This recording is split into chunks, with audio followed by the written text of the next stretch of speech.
Hello. Hello. Hello.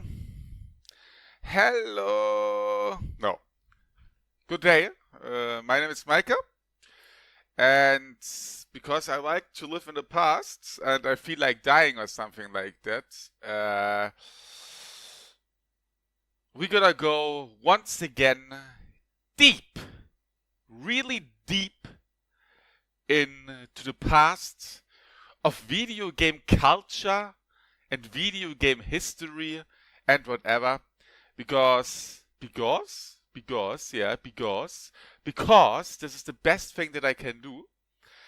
Today I want to play a game that I remember as being pretty cool.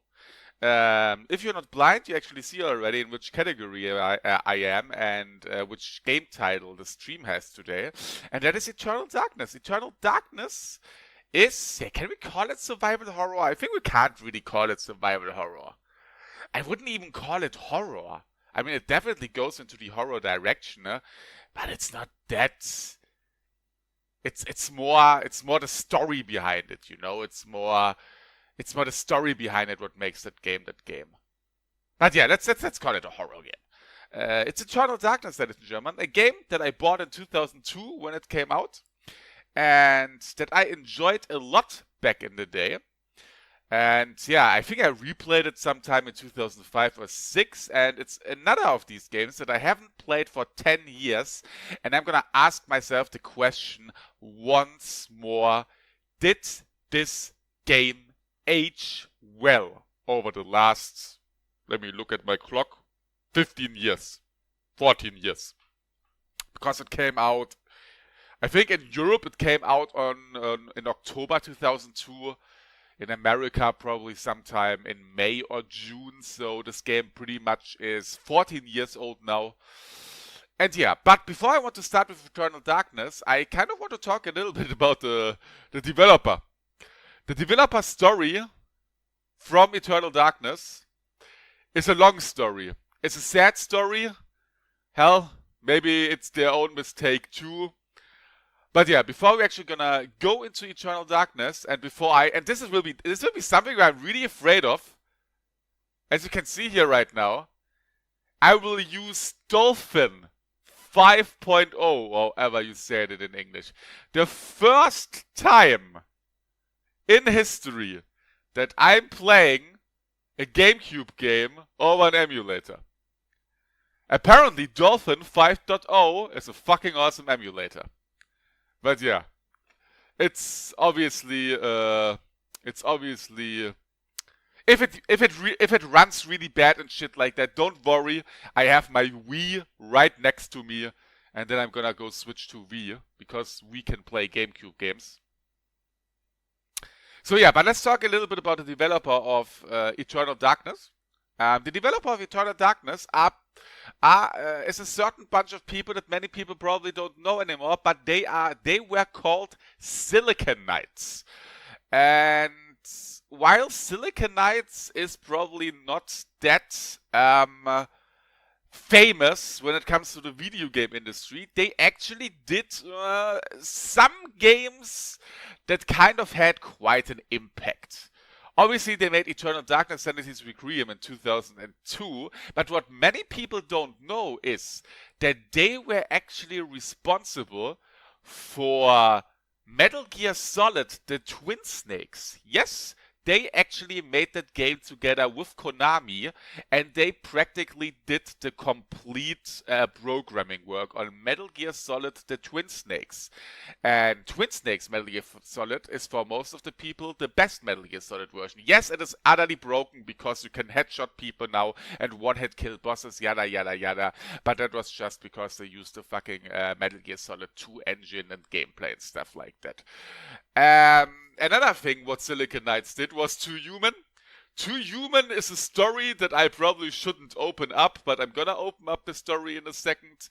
And another game, they actually made the first Blood Omen Legacy of Kain game, and that obviously was the starting shot or whatever for all these, Blood Omen games, Soul Reaver games, and they were actually pretty good. These are pretty much the games that this company is most known for. I need to drink something. But yeah, Silicon Knights and Unreal Engine 3 don't work too good together, at least according to reports. What I said already, Silicon Knights actually made a game for 360 that was called Too Human. God, what was Too Human again? I would fucking say that Too Human was just a hack and slash game like fucking Diablo. It probably was a little bit more, but it was pretty much like Diablo hack and slash with 3D optic in Unreal Engine 3. And the biggest problem, and this is where the downfall of Silicon Knights actually started. So Too Human was supposed to be a trilogy. And I think Too Human was supposed to come out in 2005 or 6 already for the Xbox 360. Like it was supposed to be a launch window game. But they had so much problems programming the engine and stuff like that, according to what they say. I mean, if this is believable or not is a different case, because other people were easy peasy able to deal with the Unreal Engine 3. And Too Human was like, they practically put everything on the line with that. Like, you know, they as fucking developer studio, they said, okay, we're gonna put all our finances right now on Too Human. This game has to be a hit or we're pretty much out of business. Maybe not that bad, but unfortunately, Too Human was not a hit. Even, let's say, if they wouldn't have any problems with the engine-wise and whatever, the game was just, it was not good. It was okay, it was not good. The best thing in Too Human was that if you died, you always needed to see the same 40-second death animation. Like, no joke. There was like a death animation that you were not able to skip. I think it was like you died, and then your soul in form of an angel came out of your body into the sky or something like that. I don't know anymore. And you were not able to skip that sequence. But yeah, one of the reasons what the developers said why Too Human failed, and I think this is where the downfall of Silicon Knights started, is they blamed Epic Games for the failure of Too Human. And why did they blame Epic Games? Epic Games, or Epic, I mean, are pretty much the people that made the Unreal Engine 3. And they pretty much said the version of the Unreal Engine 3 that they got was not really functioning and working. They practically said, hey, Epic Games, you sabotaged us in making our game. There you kind of have to ask yourself now, why were all the other developers be able to make games with the Unreal Engine 3, but not Silicon Knights? You know, like this is where it gets a little bit out of hand, and where maybe Silicon Knights, as prestigious they were, well, maybe not that prestigious, but like when it comes to the hardcore fans, as loved as they were, that maybe, I don't know, maybe they were talking bullshit. It went so far that Silicon Knights actually went in front of court with Epic Games. Like, I don't know what they were thinking. Silicon Knights, like, a fart in the wind. Let's be honest. Silicon Knights versus Epic Games, the makers of the Unreal Engine 3. The license givers of the Unreal Engine. What are you thinking? It would be like me going in front of court with Twitch. Who's gonna win? Obviously the person with the most money. So they went in front of court, or they wanted to go in front of court, but then Epic Games actually countersued Silicon Knights that they were using the engine without paying any royalties. What means Silicon Knights is pretty much saying, these motherfuckers use our engine illegally. And Epic Games, and in 2007 they actually made the countersue. And 5 years later, that's how long it took. 5 fucking years later, there was a court order or a court decision made. And that court decision was made and ended up that Epic Games wins against Silicon Knights. Silicon Knights has to pay a bunch of money to Epic Games, and on top of that, they have to destroy every single game that is in development or was developed with the Unreal Engine 3. So every single game that they did until then, what was not much, Too Human was one what was out, that game is officially not buyable anymore. This game is not existent anymore because the court order actually said you have to destroy everything that uses Unreal Engine 3 codes. Everything. So if you are one of the happy people that have a Too Human copy, be happy because this game is officially not existing anymore. But the biggest problem was, and that was the biggest downfall, they were actually working on another game. They were working after Too Human came out, and after they saw, okay, we actually wanted to make a trilogy of Too Human, but no one cared about Too Human, because Too Human unfortunately was a fucking piece of crap. They made another game that was called X-Men Destiny. I don't know for who X-Men. Who is the X-Men license? Is it Activision? I don't know. So, a licensed game, you know. Unfortunately, they came from innovative games to licensed games, but they actually developed that game with the Unreal 3 engine and they wanted to bring it out, but they were forced to stop development.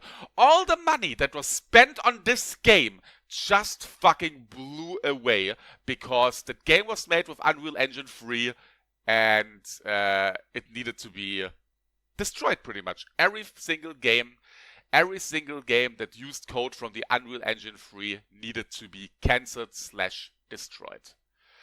And yeah, if that happens to a company, obviously you don't stay long in business anymore. And this was pretty much the death of Silicon Knights, a developer studio that, let's be honest, is not that big.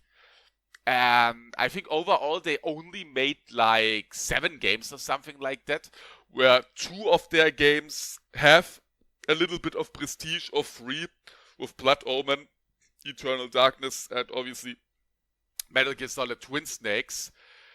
But now we're gonna open the next chapter of I kind of feel bad for them. I mean, apparently a lot of shit went wrong at Silicon Knights, you know. I don't think,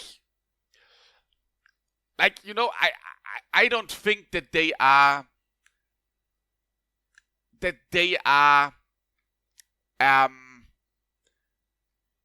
as innocent as I don't think that they are as innocent as they claim they are.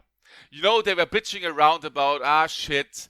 They were bitching around about, oh no, the Unreal Engine 3 is a piece of shit, you know. Epic Games is trying to sabotage us, while all other, you know, people that made Unreal Engine 3 games had no problems. You know what I mean? This is where they became absolutely not believable anymore. And unfortunately, you know, I mean, it is a sad story already. You know, developers going out of business, because I don't want to laugh. But yeah, developers going out of business like that. That's a sad story. But it gets even sadder. So, you know, we have like the year 2010, 11, 12, 13, 14. The rise of Kickstarter, you know, when old dudes can go on the internet and said, hey, 20 years ago I made an awesome game, give me all your money now and I'm gonna make an awesome game again, you know, and that Kickstarter boom obviously started. And you know what? The people behind Silicon Knights, that were not called Silicon Knights anymore, but Precursor Games, were like, you know what? Eternal Darkness, back in the day, was a good game. Critically acclaimed, however you said it. No, normally I never go to Metacritic. I actually don't know the rating that it got.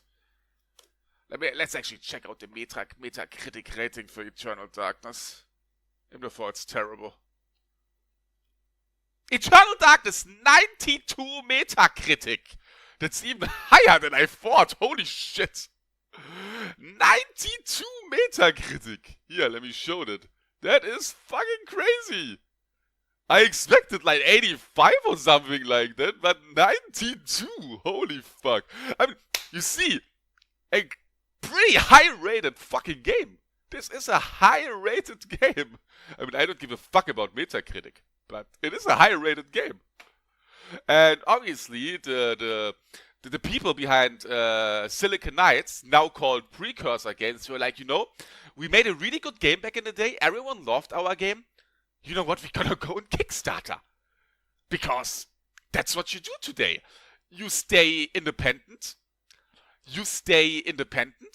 And you get a lot of money by hardcore fans or whatever that want to support your thing. Wait, can't you? Why don't I find their Kickstarter page? Did that page get completely deleted or what?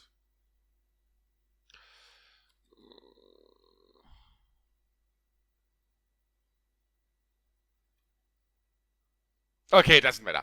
So, Shadows, they wanted to make a spiritual success. Wow, even the YouTube video is deleted. What the fuck? Yeah. Let's actually go to a third-party site here. So, Shadows of the Eternals is the spiritual successor of Kickstarter. What am I talking? Oh, Freddy. Thank you, Freddy. What am I doing here? Oh god, I'm stupid, Freddy. What the hell is happening with my PC? What the fuck? What the hell? Everything is broken.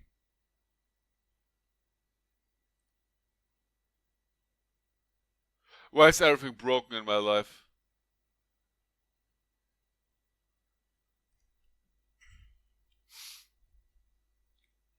Don't worry, ladies and gentlemen, the scheduled program is gonna continue in only 10 years.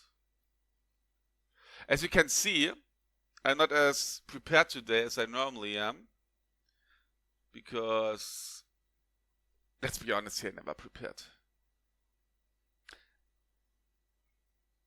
I am never prepared. But yeah, where was I? Like I said, Silicon Knights made a new studio. Obviously, if you go out of business, the first thing that you do is making a new studio. But let's be honest, that's how it always works. And okay, there I have it. I think that was the first Kickstarter. I don't want to spoil already. I think it was the second Kickstarter, if I'm not wrong here. So they made a Kickstarter. Okay? They made a Kickstarter and they wanted to have 1.35 million. And you know, we are the dudes. Yeah, I think it's the second Kickstarter, Freddy, but I'm gonna use that later. We are the dudes, you know, that made Eternal Darkness. We want to make a spiritual successor right now. For Eternal Darkness called Shadow of the Eternal, and we want to have 1.35 million for that. The game will come out on PC and certain consoles, yada yada yada. And unfortunately, on their first Kickstarter, and there is where the sad story continues. On their first Kickstarter, they only raised $127,000. What pretty much means, as awesome as Eternal Darkness was back in the day, I'm sorry guys, no one cares about your game anymore. No one cares about your game anymore, it seems. So yeah, a first Kickstarter failed. That sometimes happens. I mean, sometimes Kickstarters fail. Let's be honest here. Sometimes Kickstarters fail. It just happens. Sometimes Kickstarters fails. So they want to make a second Kickstarter. Because even if your first Kickstarter fails,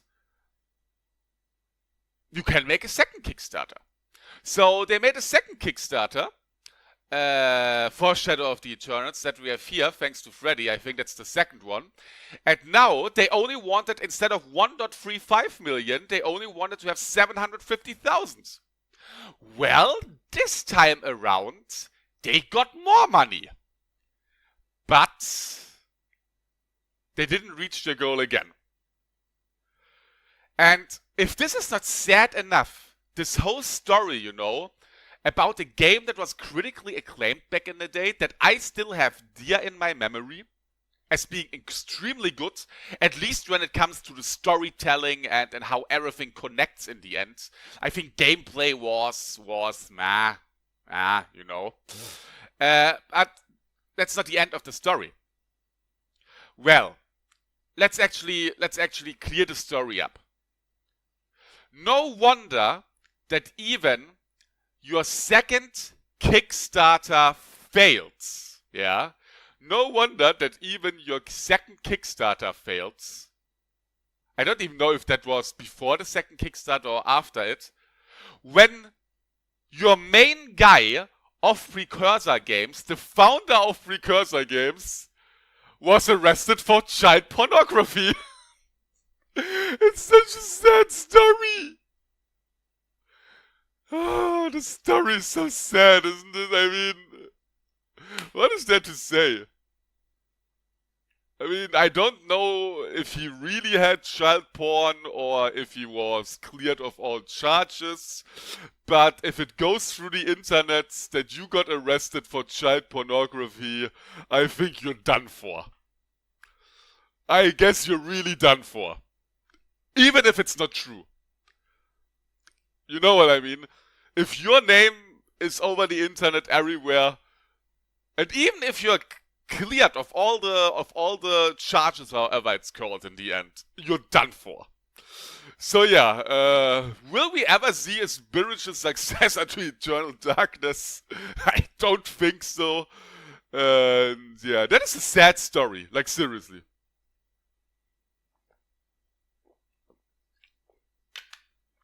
I think it is an extremely sad story. Like they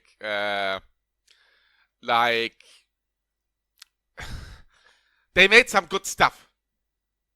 They really did some good stuff. Well, they made Legacy of Kain, Blood Omen, the Metal Gear Solid Twin Snakes port, and Eternal Darkness. But these games were good. You know what I mean? And again, I remember Eternal Darkness as an awesome game. Seriously, I remember Eternal Darkness as an awesome game. And now it is time once again for me to delve into the past, or whatever it's called, and to see if the nostalgia that I have for this game still holds up in the year 2016. So I'm gonna play Eternal Darkness, but a little bit before I'm gonna play Eternal Darkness, I'm doing, for the first time ever, I'm playing a game on the Dolphin emulator. You know that I'm a big fan of emulators, but I'm not a big fan of emulators of newer consoles. I have no problem playing games on an NES emulator, on a Super Nintendo emulator, you know what I mean? But when it goes with PlayStation/N64 and everything after that, I kind of get a little bit scared because, you know, emulation is a little bit more complicated than fucking 8-bit games and stuff like that. Games are maybe glitchy and stuff like that. I have no idea. But the Dolphin 5.0 emulator came out a week ago with a lot of... I mean, apparently the Dolphin emulator is one of the best emulators out there anyway, but Dolphin 5.0 seems to be even better. A little bit about this emulator. What I read about this, there was always one problem with the Dolphin emulator. Every person has that problem. If someone is saying he doesn't have that problem, he's a fucking liar. It doesn't matter how powerful your machine is, you will ever get a certain amount of micro stuttering with the Dolphin emulator. Why is that micro stuttering happening? Well, I can't go too much into detail right now here because I'm not a technician, but how the GameCube and the Wii were developed and programmed, it has something to do with shaders. And I think the CPU chip of the GameCube and the GPU chip of the GameCube and of the Wii were pretty much connected to each other, and they used some kind of weird shader stuff, what all works perfect on the original console. But on the emulator, because the emulator is not the original console, because the emulator has to work with PC components, when it comes to the shader generation in video games, it happens on some video games more, on some video games less. There's always a certain amount of micro-stuttering because the CPU is pretty much the main power behind that emulator, but the shaders are getting generated by the GPU. What means when the shaders are getting sent to the CPU, there's always a millisecond delay. Like, there is a millisecond delay. Like, it's not connected. The GPU and the CPU are connected on the same main board, but it still is a certain amount of delay how data is getting sent. Yeah, we only talk about like maybe 5 milliseconds. 5 milliseconds? You know, that's nothing. But when it comes to the shaders, 5 milliseconds are enough for a microstutter. If you have 60 FPS and for 5 milliseconds you have a stutter, it just stutters. That's how microstuttering works. And this is one of the biggest problems when it comes to the Dolphin emulator.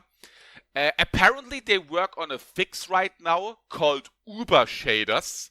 I have no idea what they want to do with that. Like I said, it's fucking complicated. I probably explained it only half right now anyway. So the Dolphin emulator, as awesome as it was, like here, let's actually go in some of these settings. I actually tested out a little bit already. Yeah, let's actually go to the graphics settings. I'm gonna play with a full screen resolution of 1080p. Obviously, we have real upscaled 1080p now. But here, enhancements. Internal resolution. You can upscale your GameCube games up to 5K. Up to fucking 5K. And we talk about real upscaling here. It's not some shitty, oh, it's still the 640 resolution. No, it's real 5K. But I guess for the stream it should be enough if we go with 1080p. So yeah, you can put some anti-aliasing, you can put some anisotrophic filtering, yada yada yada. So yeah, there are hacks. Yeah. Apparently this emulator seems less complicated than the PlayStation 2 one. And the cool thing is, the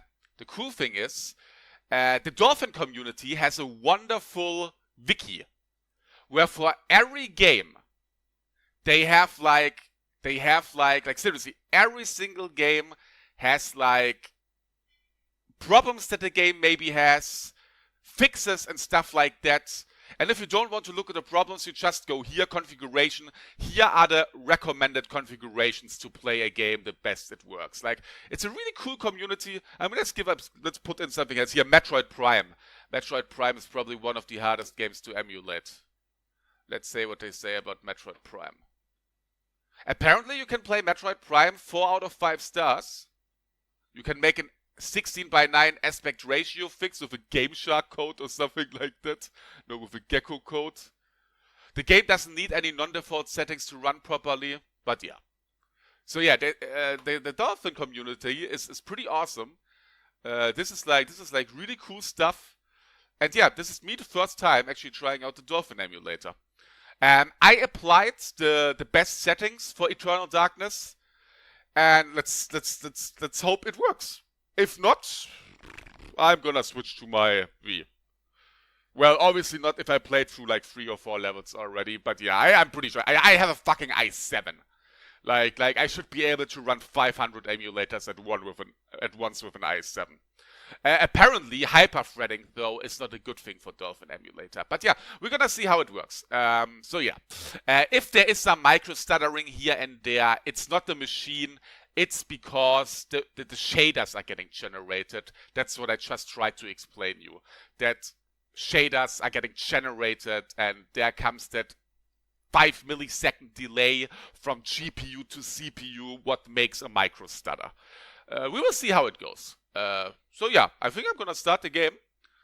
And let's see if Eternal Darkness aged well. I really have no idea. The last time I played it was like 10 years ago, probably.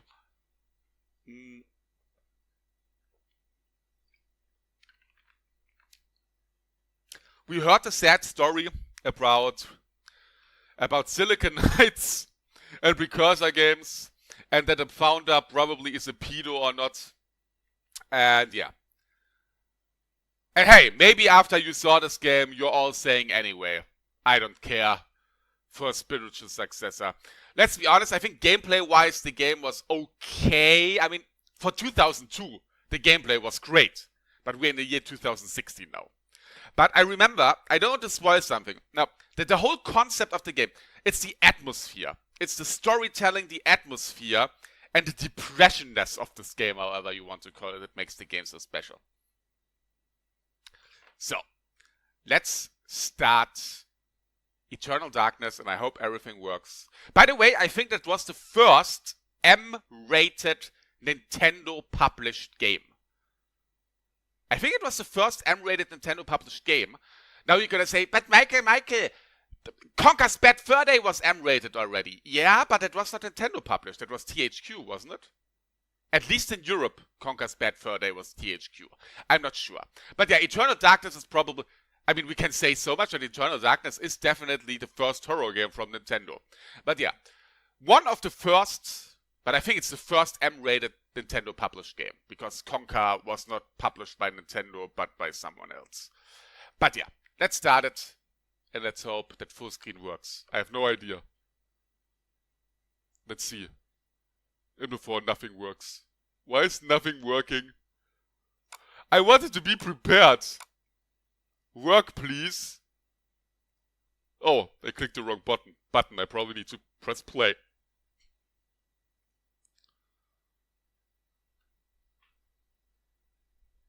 Deep into that darkness peering, long I stood there, wondering, fearing, doubting. I remember that quote. Always gave me the shivers.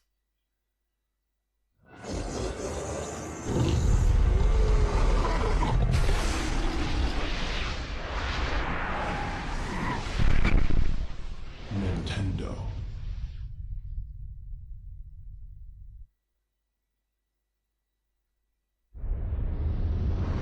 You too will come to understand fear as I have. Rest in peace.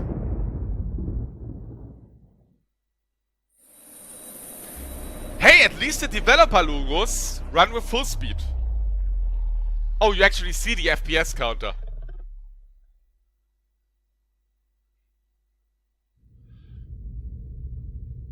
Unfortunately, obviously, videos are not getting upscaled.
Well, ladies and gentlemen, that practically told us nothing. I think the sound is too loud. If the sound is too loud, you have to tell me.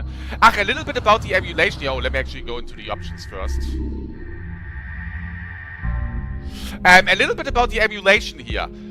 For people that don't know about emulators, if your FPS are actually dropping, it's not like that your game just gets stuttery on an emulator. On an emulator, if you don't have full speed, your game runs slower. What means if a game runs with 60 FPS internal, but I only get 30 FPS in the emulator, that means the game only runs with half the speed. So in emulators, it's actually more crucial to have a steady 60 FPS than in fucking PC games. But yeah, we want to have subtitles. Oh, we can actually have widescreen. But I don't know how I set it now with the emulator. So let's go with standard. Rumble feature, yes. Yeah. Everything's alright here. Save settings. Memory card. Oh, yeah, I have to format the memory card.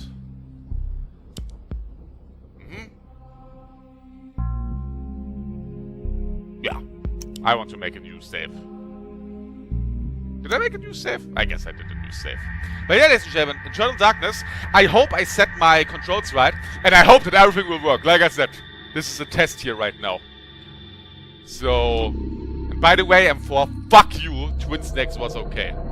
Fucking hater, go back, play your shitty fuck games, and go back to Afghanistan or where you came from. Sorry.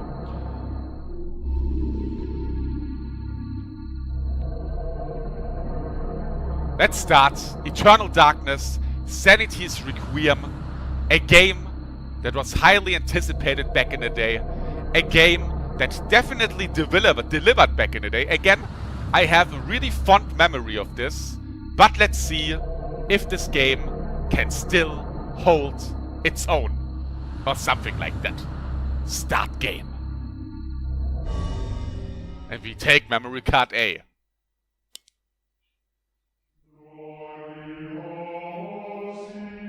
Flesh, bone, bound together with the oddest magical incantation. This wretched book is where it all began so long ago. Before time, before humanity. I am Dr. Edward Roivas. I am a clinical psychologist. I am also dead.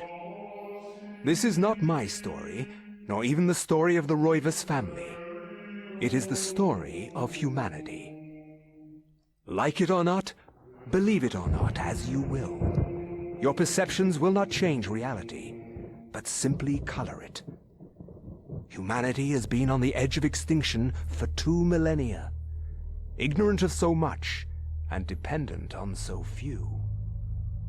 The Guardians grow restless, their time once again near. Whether by fate or misfortune, my family has crossed their path, and they didn't take kindly to it. Their attention turns to my granddaughter, for she is the last of my line, and the last hope for humanity.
Hello? Miss Alexandra Roivas? Yeah, who's this? This is Inspector LeGrasse of the Rhode Island Police. I'm sorry to disturb you, but there's been an accident with your grandfather. I'll be on the next flight out.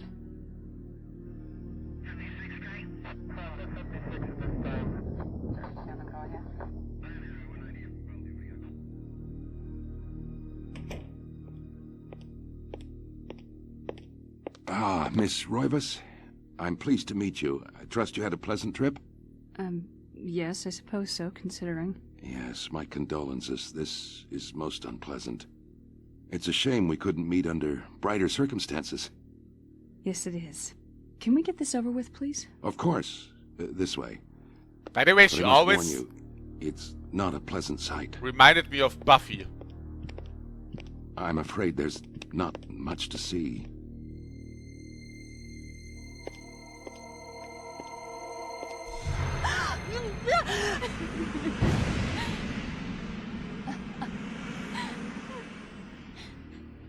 Miss Roivas, is that your grandfather, Edward? Yes, it's him. He's wearing our family ring. I don't understand. Why are you showing me this? Can't you check dental records or something? What is wrong with you? I'm sorry. It's my job, lady. You're the only living relative, and no, we can't check dental records. There's no head. None of this makes sense. There's no sign of intrusion, and there was certainly a lot of force used here. I have never seen anything like this in my 20 years on the force. We have no evidence except for the body, and what's left doesn't say much. We don't have a single clue. Well, you better find out who did this. I'm not leaving Rhode Island until you do. There must be some clue in this old mansion revealing what happened. I want answers. So do I. I wish I had some. Well, ladies and gentlemen, 2 weeks later, shocked by her grandfather's mysterious death and frustrated at the incompetence of the local police, Alex vows to uncover the truth. She decides to search the mansion, the place where Edward conducted his research. If there was a tie to his past and possibly a tie to his murderer, it would be here. And yeah, well, goddamn, was the game always that dark? Fuck, is this game dark? I don't remember it being that dark. Was it really that? I think it was that dark. Ah, the nice background music here. But yeah, this is pretty much the mansion. We have full control here, as you can see. Normally you could think, hey, this game kind of looks like Resident Evil, but no, we don't have tank controls. We have like your standard, however you call them, controls. I don't know how right now how you would call direct controls or whatever. We can run. We can actually, as you can see, sneak. And this mansion here kind of serves as the hub world, I think I can say already. So good. Like, really, really nice sound design that we have here. And yeah, obviously the first thing that we should do is look around the mansion. There's a lot of spots that we can look at, like here. We can look outside. The last week rays of sunlight fight the shroud of darkness. It lends an eerie feel to the last few weeks' events. As the sun sets, Alex will be alone in this house with nothing but the spirits of old for company. But yeah, our first goal obviously is it to look around the mansion, what I'm gonna do right now. I really don't remember it being that dark. I mean, it was definitely a dark game, but yeah. Probably some ancestors here or something like that. Kind of reminds me of Undying. Portraits of the ancestral Roivas line the foyer walls. Their faces reveal a dark, brooding edge. There's something about each one that gives the viewer an unsettling feeling. Okay. Let's see what we have in here. But hey, this game runs with like 60 FPS? Holy shit. That emulator seems to be kick-ass. Oh, look at this. We have some... a symbol. A wooden plaque is fastened to the door, taking the place of the lock. A colored sigil is carved into the wood above a white slot. The slot is just wide enough to insert a narrow plate. Fortunately, we don't have a plate, do we? So let's look around here. Nice sunshine here. Or not sunshine, but... God Ray, not God Ray. I don't know how the effect is called right now. Jesus Christ. Lens flare, there we go.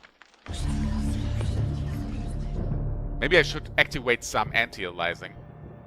But I really don't remember that this game was that dark. I think on the screen it's actually not that dark as for me on my monitor. It's my monitor settings here. Okay, there's nothing in here. I know, the mouse cursor is on the screen. Who the fuck cares? It's not on the game screen, it's right next to it. There's nothing getting displayed there. Okay, we have a piano here. Let's see if we can play the Moonlight Sonata. A grand piano stands here, awaiting the hands of a decent musician. Unfortunately, Edward never really lived up to the description, and as such, the piano fell into disuse. I mean, I can get rid of it. Just for you. Okay, we have a piano here. I wonder if this will be a puzzle later. By the way, this game actually has some puzzles. Unbelievable. Huh. Look at this. There are like 3 symbols there. Or 4 symbols. The illustration features a collection of strange line designs related to each other in a cyclical manner. There appears to be some significance to it, but it isn't particularly evident. I think I can say it already. We have red, green, and blue, and in the middle we have purple, I think. I wonder if this will get important later. I mean, I probably have to... I'm probably gonna get stuck at one or a few points. Like I said, I haven't played this game in 10 years. Obviously, I know the gist of it. But the sound design is really good. It was pretty much always the same effect, but... the door is locked. Okay, we can't go to the 2nd floor. A good way of...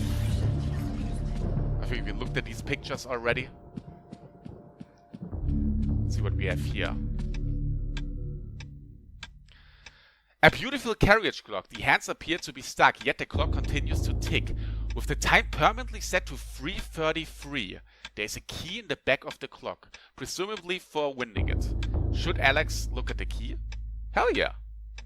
Alex picks up the desk clock and pulls the key from it. However, there is something odd about the key. It isn't for winding it at all. It looks like a dresser key. Okay, we found a dresser key, ladies and gentlemen. By the way, we have an inventory, as you can see here right now. We have a use function. We can manipulate stuff. Equip function, obviously. Don't have to explain it. And we can check things.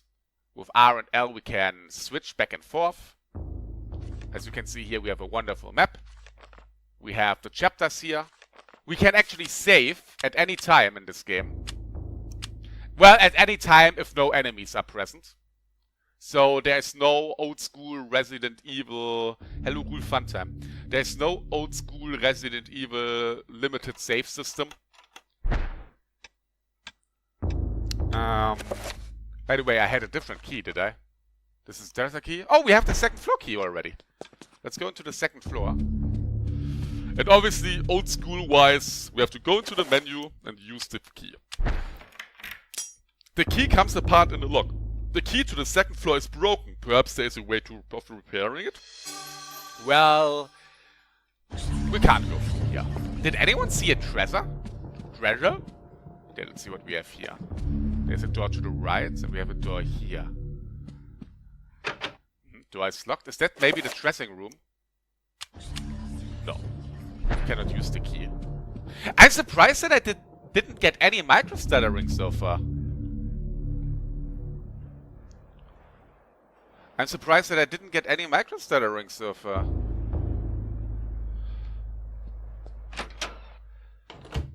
So. Let's see what we have here. In the warm glow of candlelight, the Rivers family tree hangs from the wall. Shadows flitter across its surface, obscuring the detail. If one looks closely, the family's secrets are revealed.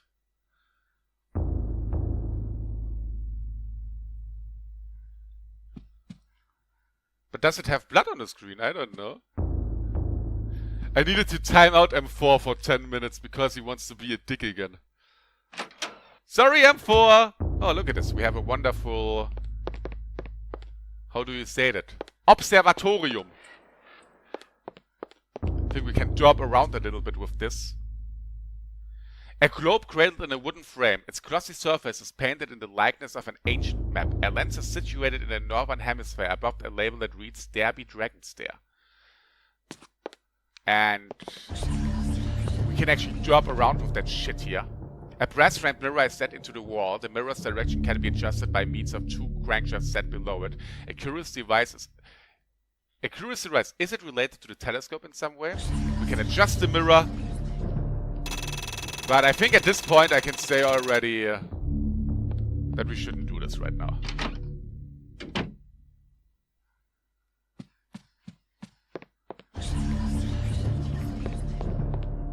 But yeah, nice moving camera here. The books in the corner seem to focus on the supernatural, the writings of Poe, Lovecraft, the poetry of Blake, the art of Bosch, everything with a tie to ethereal horror of fantasy. It is all here, a reference library to the arcane. Was this Alex's grandfather's secret hobby? And by the way, I think we're gonna have the first riddle today. And I think the first riddle, I'm seriously, I think most or many of gamers today would not be able to solve the first riddle. Because, I mean, it's fucking obvious what you have to do to everyone that has more than 2 functioning brain cells. But in video games, normally, the hints these days are always getting marked with a different color or something like that. But unfortunately, I think this game doesn't do it. But let's be honest, you guys have the solution already too, do you? A study. But here we have a clock. This looming grandfather clock seems to stand ominously in the corner, gazing on this empty room with an almost patriarchal air. Use left and right to adjust the clock hands. And if you remember, in the intro, we saw the time 3:33. And if you remember, the clock in the foyer, or however you want to call it, was this 3:33 too. So let's see what happens if we put this clock to 3:33.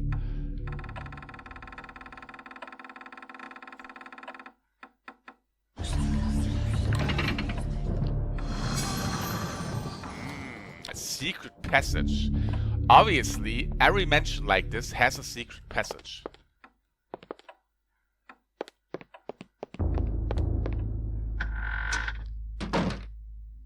Fun fact, a friend of mine was stuck there already, I'm not joking.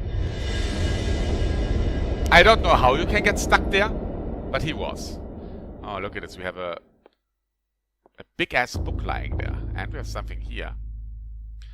An aged page set inside a glass frame hangs on the wall. An insane scribbling covers the page, incomprehensible to Alex. Perhaps if Alex had some kind of tomb, it could be deciphered. Good thing that there's a tomb lying around here, but I saw something. An ancient Roman weapon, a gladius, is on display above the fireplace mantel. Another token of eclectic chunk. But yeah, we can pick up the gladius. And I think we can even equip it. But for what would we need this weapon? But yeah, equip the gladius for now. This looks like some kind of mask. The face is serene in composure, with a faint hint of a smile tucking at the corners of the mouth and eyes closed in deep meditation. Yeah, I would say we're gonna look at this book here. A large leather-bound antique book rests upon the cluttered desk. Should Alex read the book? Yes!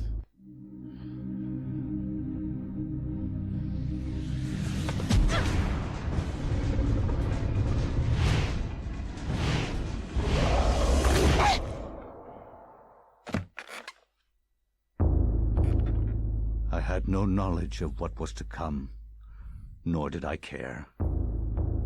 How the knowledge changed me, it will also change you. As you read this, you will come to learn fear as I have.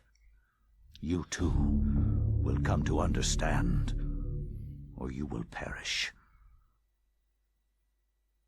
And welcome to the main feature of this game. That once I could not see beyond the veil of our reality. To see those who dwell behind.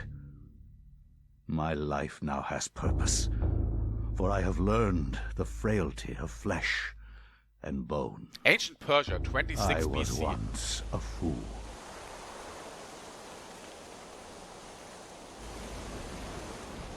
Where is Quies Candamest?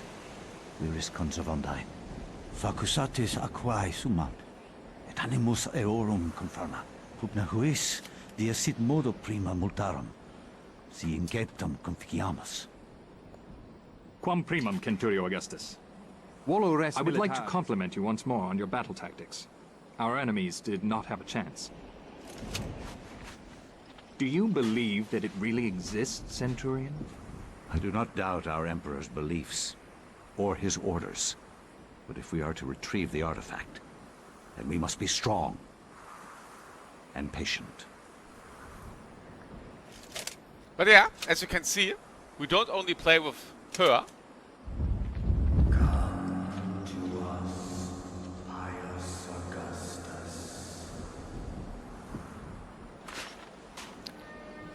When I said today that today is a journey about going into the past, it was not only meant with this game.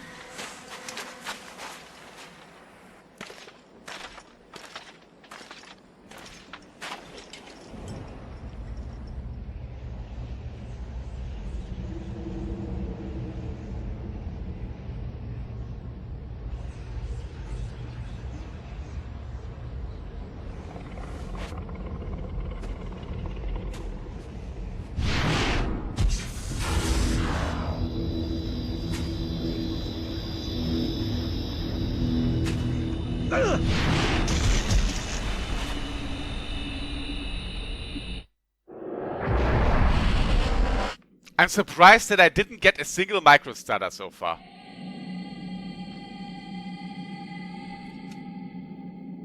I don't know if this game is shader generation heavy or not. But yeah, welcome. This is Pius. No, Pius. And yeah, he has a wonderful sword. Let's actually look in our equip. We only have the Gladius right now. This is our first character that we steer. And yeah, it's time for us to travel through this temple dungeon. And this kind of obviously serves as a tutorial that I'm gonna talk a little bit about. But yeah, I would say let's go down here first. And then that leads into the dark heart of the labyrinth. Danger lurks beneath, yet Pius, courageous resolve, does not buckle. Should Pius climb down the ladder? Of course he wants to climb down the ladder. And yeah, we have wonderful things here lying around. But yeah, for back in the day, this game had a unique battle system. For today, this is not special anymore. But the cool thing about this battle system was you were able to aim at certain parts. So if you're smart, you're gonna aim at the head, because then they're practically useless, as you can see. But if I want, I can chop off their arms first. That they can't do anything anymore too. But yeah, with these guys, it's best to go on the head. And you have a wonderful finisher that I think in this chapter is not really that important.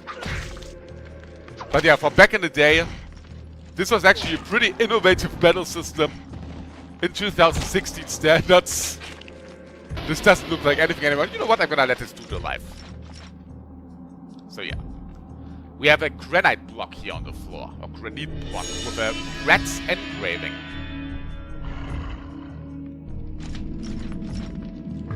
Atmosphere-wise, it still works pretty well, I have to say. Obviously, there's no experience or something like that, so in the end, I don't really have to kill these dudes. We have another block, this time with a green engraving.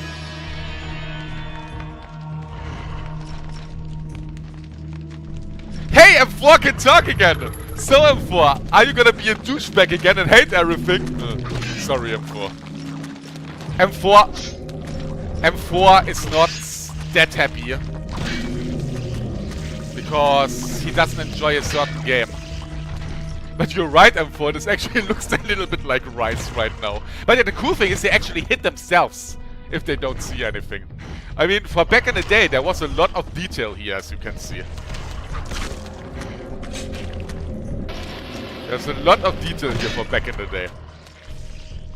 But yeah, we have another block. This time with a blue engraving.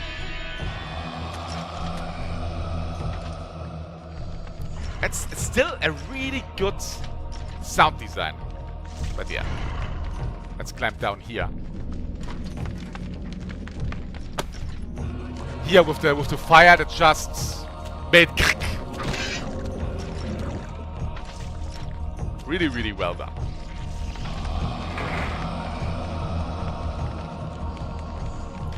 Well, the bars across the door block Pius' exit from the room. Seems that we can't go through here.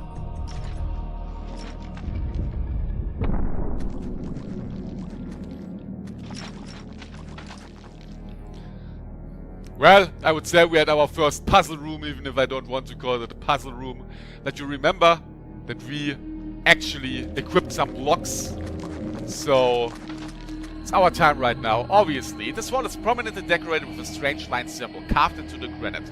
Cut into the wall is a square hole lined with the scratches as though something has been removed from it. So yeah, let's put these things in there before these skeletons are reaching us.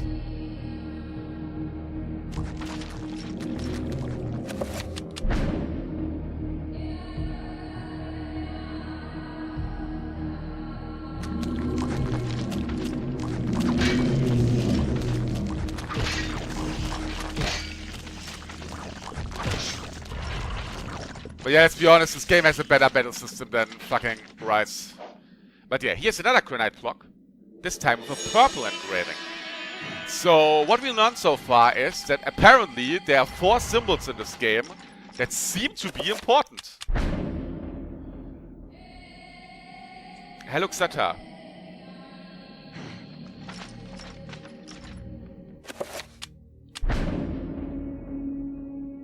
And obviously, with putting all these blocks into the holes, we're opening this wonderful door. I think there was nothing else in this room.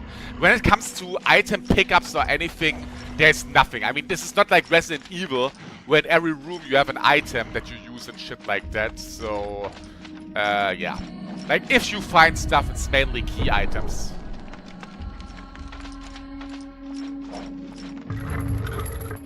Fun fact is, now we learn a little bit about the system here. Pius, you must prove your worth by destroying the statue. Pressing R will enable Pius to select which target to attack. Releasing R slightly and then pressing it again will cycle between multiple targets. Pius can attack specific body parts while locked onto an enemy by moving the stick and pressing A. But yeah, look at this. Doesn't he kind of... I mean, look at this. It even has our name.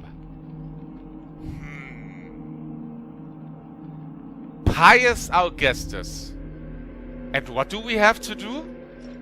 We have to do this? I wonder if this is some weird foreshadowing.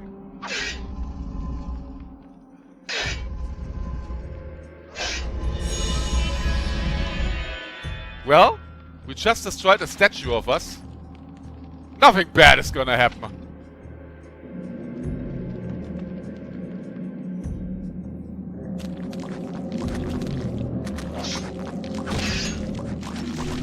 Everything will be fine.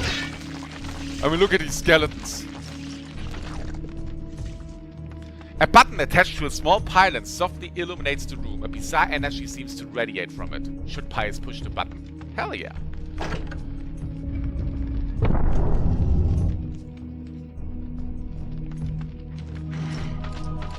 Let's see if we have anything else here.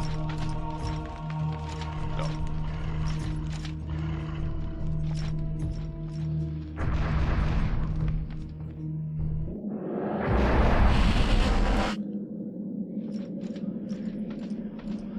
And well, ladies and gentlemen, probably the most important part of the game. As you can see, we have 3 progressions here. And what a surprise, it's 3 of the 4 colors that we saw. A strange sculpture resembling a red-clawed worm mysteriously floats above the pedestal. Should Pius claim the artifact? Here we have a pale blue statuette floats gracefully above the pedestal. Should we take this artifact? Or should we take the green one? Dark green emerald. A warped angel. So, this pretty much determines a little bit how the game is gonna play out. And I think I can spoil so much here right now. Yes, you have to play the game through 3 times to get a true ending. But yeah, for the sake of making this playthrough fucked up, I think if you take the red one, that is the hardest way in playing this. The blue one is the easiest way in playing this game. But the green one is the funniest way of playing this game. So we're gonna take the green one.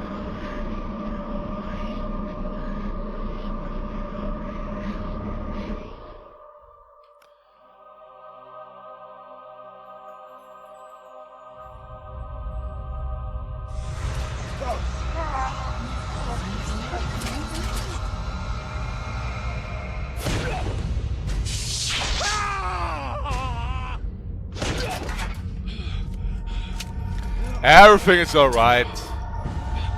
We just become a superhuman now. Oh. Well.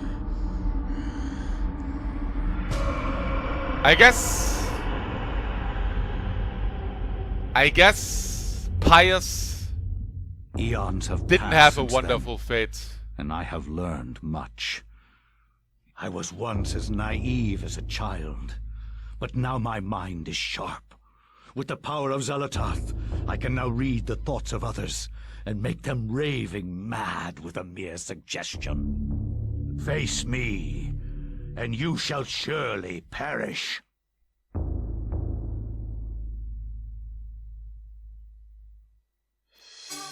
Well, we got the Tomb of Eternal Darkness, ladies and gentlemen. And yeah, I think I can say so much already. Red obviously is health, blue obviously is mana, but what is green? I think I can say it already. Green is sanity. But for what sanity is used, you will hopefully see later. I hope. I have to play like an idiot sometimes, that we actually see some of that stuff. Hopefully we will see. I took the green one on purpose now. Because it's the most fun one to do. But yeah, let's actually get this page and see if we can read it now. Oh, strangely, with the Tomb of Eternal Darkness in her possession, Alex can read the page. It is a chapter page from the tomb itself. Should Alex take the chapter page? Yes. And we got a chapter page entitled The Binding of the Corpse God. And yeah, pretty much like I said, the house here is pretty much the hub world. And we have to find these chapter pages that make us advance in the main story. And here comes one of the big features of the game. I cannot say what was the true What you beginning, see in a second. nor am I sure of its end. So perhaps here is the best place to start. I am reminded of ideas I first encountered in Sir James George Frazer's book, The Golden Bough, a study in magic and religion. We are overwhelmed by a very human need to weave a web of meaning where there may be none. Since time immemorial, ancient peoples have dressed up their lack of knowledge as gods and demons. I have discovered that sometimes the fates of gods and mortals intertwine, and legends are born. But yeah, one of the main features is obviously that you play with different characters from different time Thy periods. time is done, great ancient. Forever in shadow will you be master of chaos, and to fade to nothing in obscurity will be thy fate. My master has planned many millennia for this day. It is the true chaos of all things that you now must be entombed amongst the beings of flesh and bone. You have a great monument here, Mantarok. It is a pity that no one will ever recognize it as yours. May the darkness claim thee, roaring chaos and damned beast. No longer will thy reign be kept over the ancients you have kept imprisoned. Thou hast seen the last of this world. Wait, M4, you are flaming the game for not knowing it?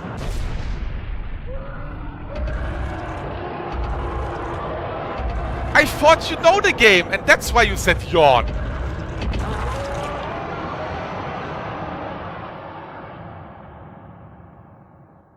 Now you deserve another timeout.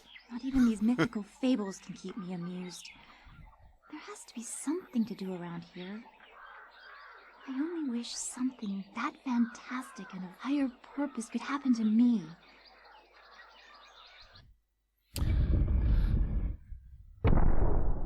Well, ladies and gentlemen, say hello to, I think she's called Aliyah.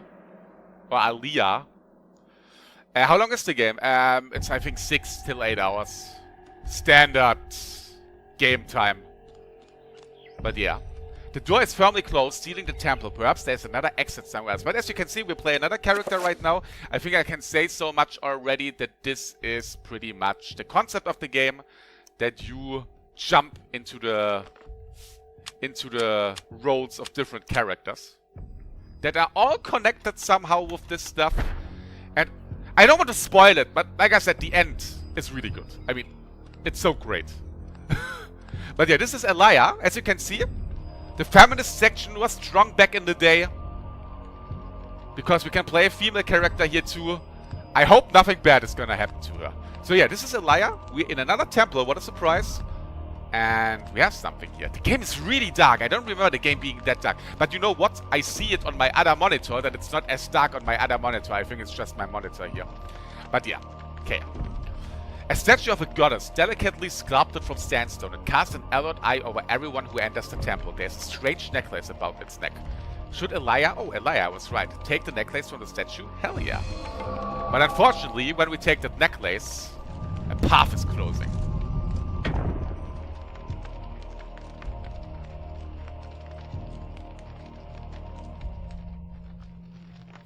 This necklace can be used to heal Aliyah. Make sure that Aliyah does not move when the cast is being spelled. When a spell is being cast. You know what I mean. But yeah, let's see if we have another. Oh God, this is dark for me. Another room here, and yes, we have another room here.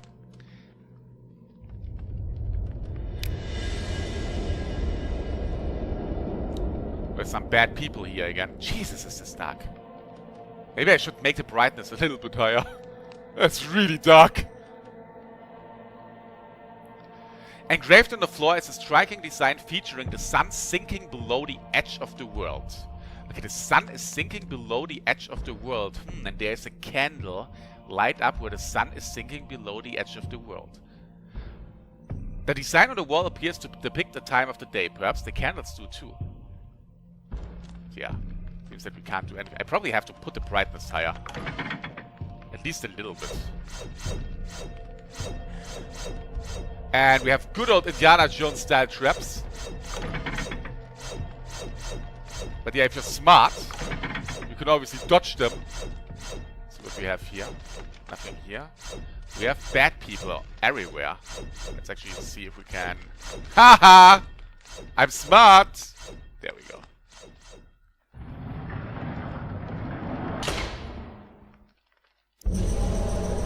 And I think now, ladies and gentlemen, we have another feature. Oh, yeah. When located by creatures, a sanity loss occurs, causing a decrease in the level of the sanity meter and the character to pull screen. Beware, sanity loss affects perception and eventually health. Every time... Oh, sanity meter, yeah. This meter represents a character. Sanity meter, we had it already. The lower the sanity, the more the character will hallucinate. So yeah, the sanity meter is extremely important in this game. Performing a finishing move on a creature recovers sanity. I'm not gonna perform a finishing move right now, because let's be honest, it is one of the coolest features in this game. But at certain points, I obviously have to. But yeah, we have a bronze necklace here. Good thing that we just took a necklace that we can heal with. Look at this poor dude. Still moving around, but now he went away. But yeah, let's see what we have here. Engraved on the floor is a striking design featuring a brightly burning sun. Okay, with a brightly burning sun. Well, so I guess we have to get rid of this one. Still harder riddles than we have like in the year 2000 and whatever. I don't think that there's New Game Plus in that M4 because there is nothing to carry over. If you want to see the real ending, you have to play the game through 3 times, but we're just gonna watch a YouTube video. Because, I mean, there are slight changes. Wait a moment, I don't want to activate any of the traps, so I'm going slow here. There are slight changes during playthroughs in which I think I can say it already, you take slight changes in cutscenes and stuff like that, but it is practically the same game. And I really have to make the brightness higher, I think.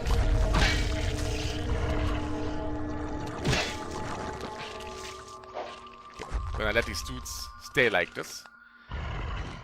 Again, I'm not finishing them on purpose right now, because I want to show you one of the main features of this game. I mean, at this point, probably everyone knows that feature already. But for back in the day, that feature was awesome.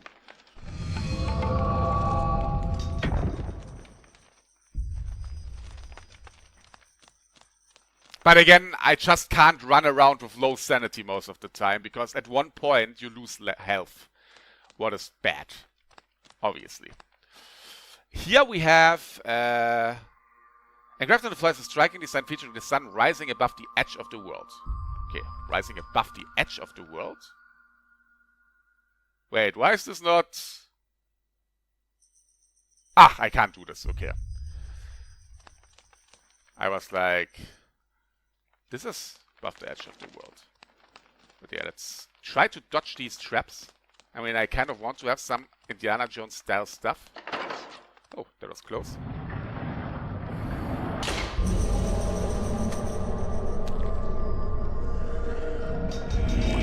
Did you see the camera pan a little bit? I think I can say that already. The more sanity you lose, the more the camera is going apeshit too.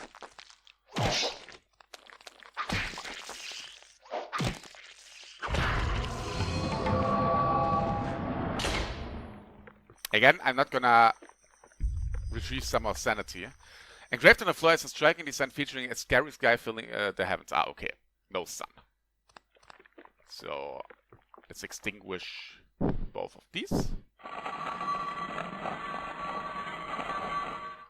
And with that, hopefully, we're out the door. The cool thing is we don't have to backtrack now, because this door that we just opened leads to the same area where this door is. I mean, there is a certain amount of backtracking in this game. Is this the right way here? Yeah, I think this is the right way. Let's avoid these traps. There is definitely a certain amount of backtracking in this game.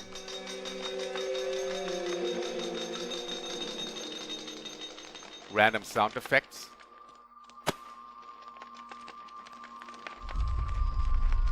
A small potential covered with decorative etchings. Oh, do you see that? What the hell is happening there? Blood's coming down. I wonder if our character goes insane.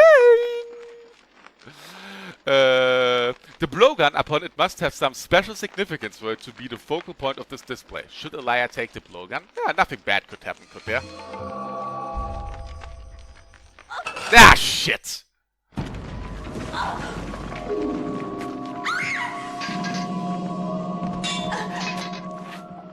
Oh no, Elia.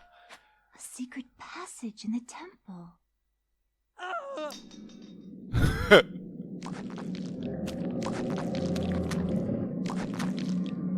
No! Oh. I need to blow you! But the other guy's getting attacked. There we go. Blowgun OP. Putza! Okay. I mean, look at the camera! Do you see how the camera is like completely... I really like that effect. But yeah. Like I said, normally you should finish them. But I'm doing this on purpose now. What the hell is going on? The guard is grateful for Elia saving his life. In return, he offers his services. If Elia brings him a weapon that has been broken, he will repair it as a gesture of thanks. Well, good thing that we had a weapon that was broken. Short sword lies on the floor. It's broken. So, hey dudes, I have a broken weapon. What a surprise. Yeah, we want to repair the short sword.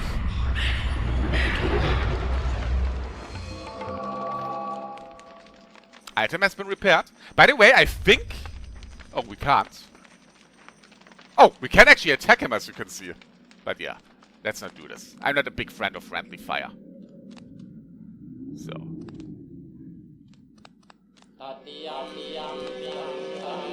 Jesus! I don't remember this. Well, normally, your sanity meter is not going that low. Oh! Normally, your sanity meter is not going that low at this point.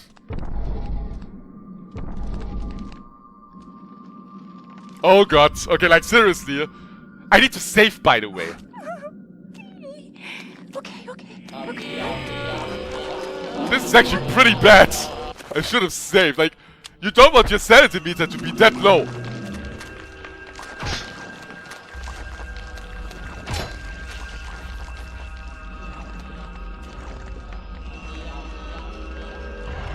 But yeah.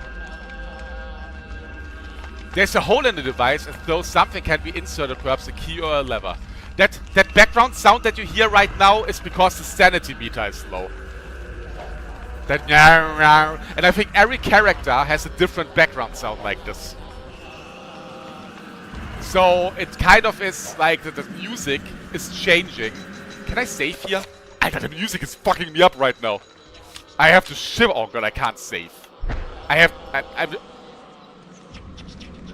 What the hell? This is fucking scary. Ah! Jesus.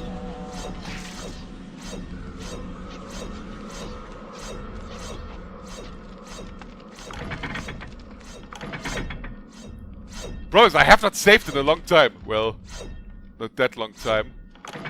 Oh god. Oh god.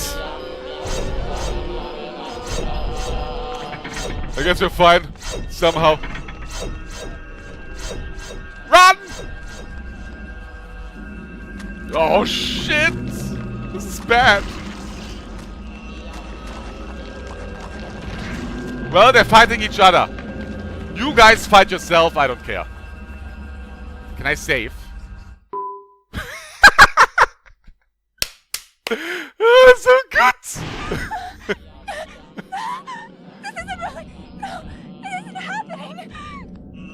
Welcome, ladies and gentlemen, to the wonderful insanity effects that this game has.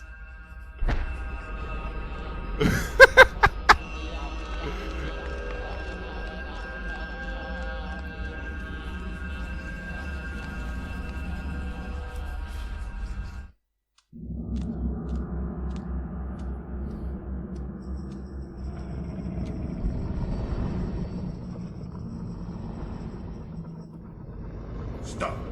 Don't go near it.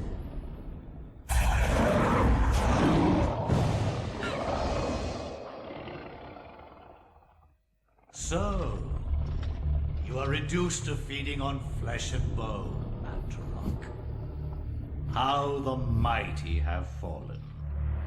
You will surely fester for millennia to come. A slow and torturous fate for thee. You had best leave, young fool, or you will find yourself as food for the dead god. Well, Pius doesn't seem too bad of a guy. Or maybe he is.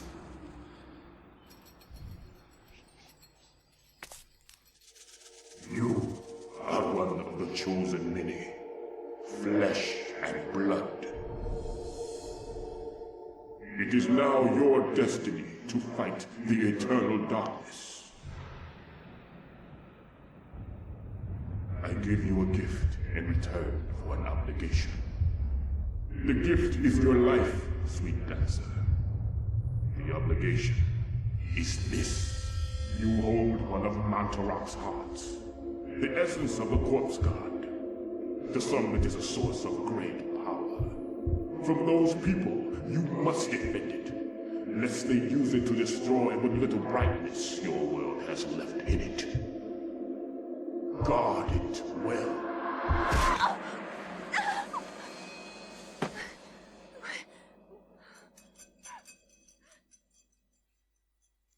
Well, Pius said we should get the fuck out of here, so why not get the fuck out of here? But yeah, guys, like I said, The problem is, if your sanity meter... Did I actually save? If your sanity meter goes completely low, you lose health over time. So I can't, unfortunately, play all the time with a low sanity meter. But I hope that we see all the sanity effects or insanity effects over the course of the game. And metal stuff is held by the ants by the statue. Because you're gonna pick it up, and if you remember, we can place that metal stuff somewhere. But let's look around here. Look at this dude. Looks like something that I had on my pizza the other day. There.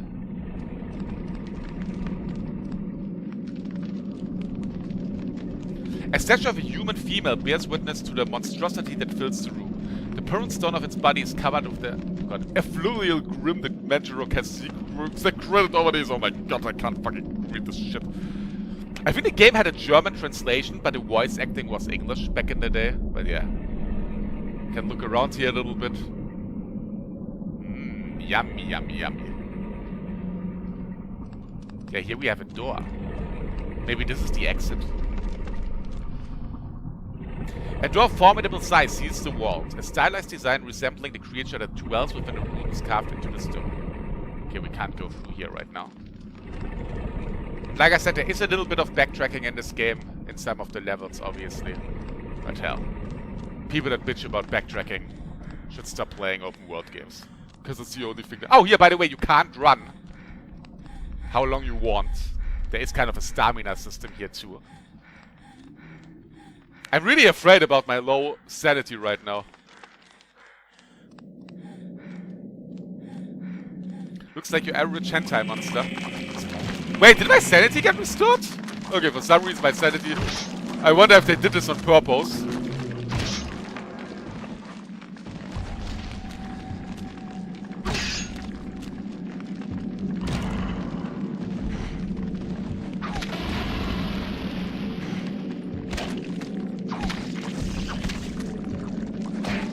But yeah, in most cases you don't really have to fight them, but here, let me actually show you. Again, if you finish someone, your sanity meter goes higher. But yeah, let's fuck these dudes for now.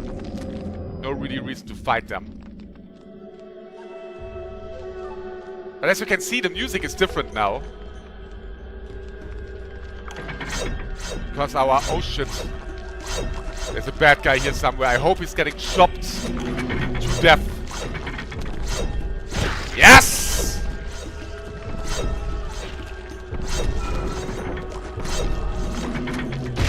Oh god, I got hit. Oh god, I got hit again. I just want to get out of here. Please. Okay, let's just run. Okay. That's a bunch of enemies here. Holy motherfucking shit. But you know what? You can all fight yourself. We are just gonna use the metal staff here. And obviously... Have a nice day, Rusty Cole.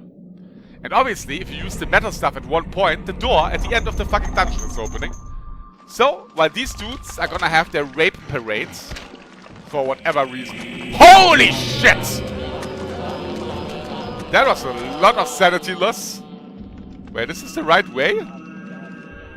No. Where am I? That has to be the right way. Okay. Ah. I probably have to make the brightness higher. At least a little bit. Oh god.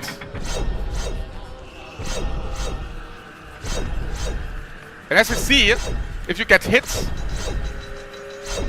do you see how the camera... It's really some well-done ideas here in this game. And if you get hit too much, you can't run fast anymore. What means let's use one of these health things.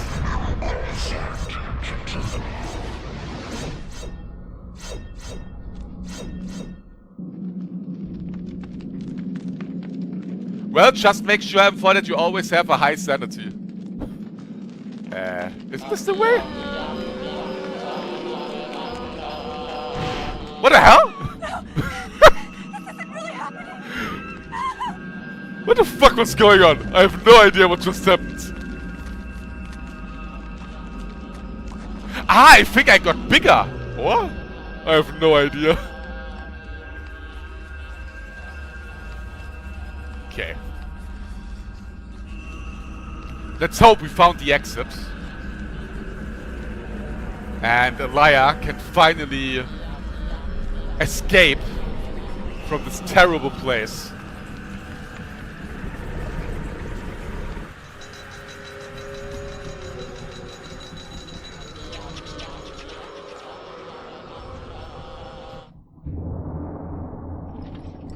Fool! You should have run. Instead, you will die. Where is the essence of Mantarok? Oh no, it's the rape parade.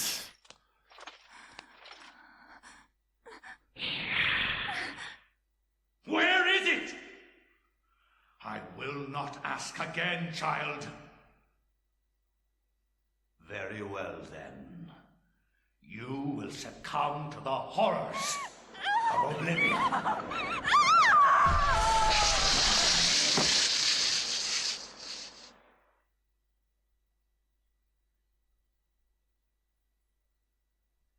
Damn, that's really a happy ending for her.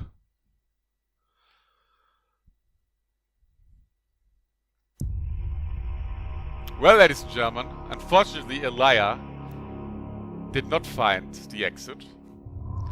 It seems that she got raped by the rape parade. Something that no developer would even dare to do today, because you can't lay a hand on a woman.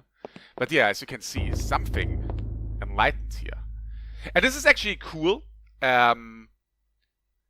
Puzzles that you do with other characters are getting unlocked in the hub world here right now. Obviously, this puzzle reminds us of the puzzles that we did with Elia.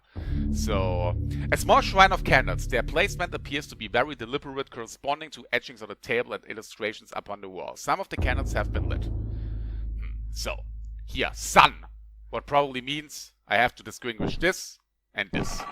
I mean, not really hard, but hey. Oh. Is this another page of the Eternal Darkness already, by the way? I think this is another page of the Eternal Darkness, I think. With the correct sequence of candles being lit, a hidden panel opens. There's a message tube inside.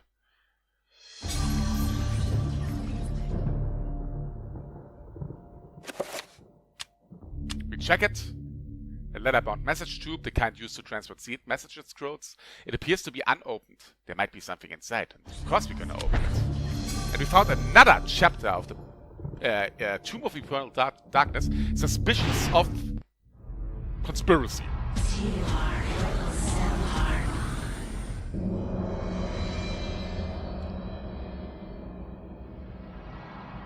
Your presence is welcome, Majesty. As always, I am honored. Our dealings. If I would have taken a different god, this cutscene would be different, I think. As do we all. What is this flaw you wish to discuss with us? My concern is with the other ancients. Ulyaoth, Shaturga. Should they unite with Mantarok, they will doubtlessly possess enough power to vanquish even thee. As darkness abhors light, and light abhors dark, the others will not, cannot join forces. Mantarok will be bound, and the others will sink into insanity when I return. As has been foretold. I was unaware. There is much you do not know. And much you never will. Be certain to retrieve Mantarok's essence. It is necessary to cement our place in your world. Then what of Charlemagne the Frank? What do you intend for him? The Frank is an instrument of light. He seeks to unite Europe under his banner. With this in place, my guardians will be hard-pressed to perform the functions you require. For your own schemes, Pius. Think of your future. Then Charlemagne will be removed from the picture. Make sure he is dead. Or insane. Or perhaps one, then the other. Just make sure he is removed from power. Of course. He is as good as dead. I mean, I was a fanboy for this game back in the day, but this is still well done. Even 14 years later, this is okay, definitely. But yeah, we found another chapter page. Normally, you know, we could walk around the mansion a little bit more, but I know that there is nothing at this point, so let's go into the next chapter of the Tomb of Eternal Darkness. From my research, it is apparent that the endeavors of mankind are mere puppetry at the hands of the ancients. Whenever a king vows reform, the ancients move quickly to stifle it. Under the auspices of Emperor Charlemagne the Frank, the new Holy Roman Empire was at the height of its power.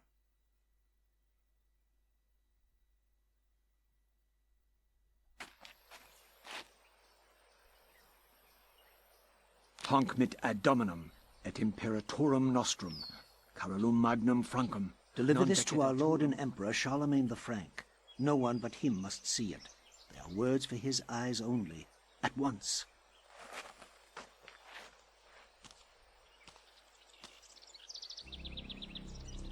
Well, unfortunately, our friend here doesn't really want to do what he gets told.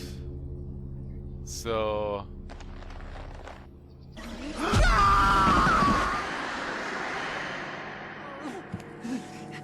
What sorcery is this?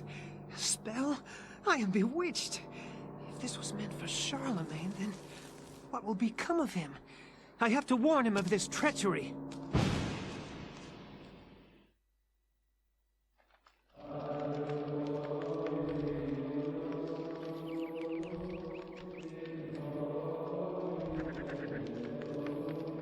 But yeah, it seems that we're in some sort of cathedral now. But how are we called again? God damn it, I forgot the name. But yeah, Anthony. Anthony cannot leave yet. Charlemagne must be warned of the conspiracy against him. So yeah. Hey, where's Charlemagne? After Anthony briefly describes his mission, the monk informs him that Charlemagne was last seen in audience with the bishop in the visiting chamber.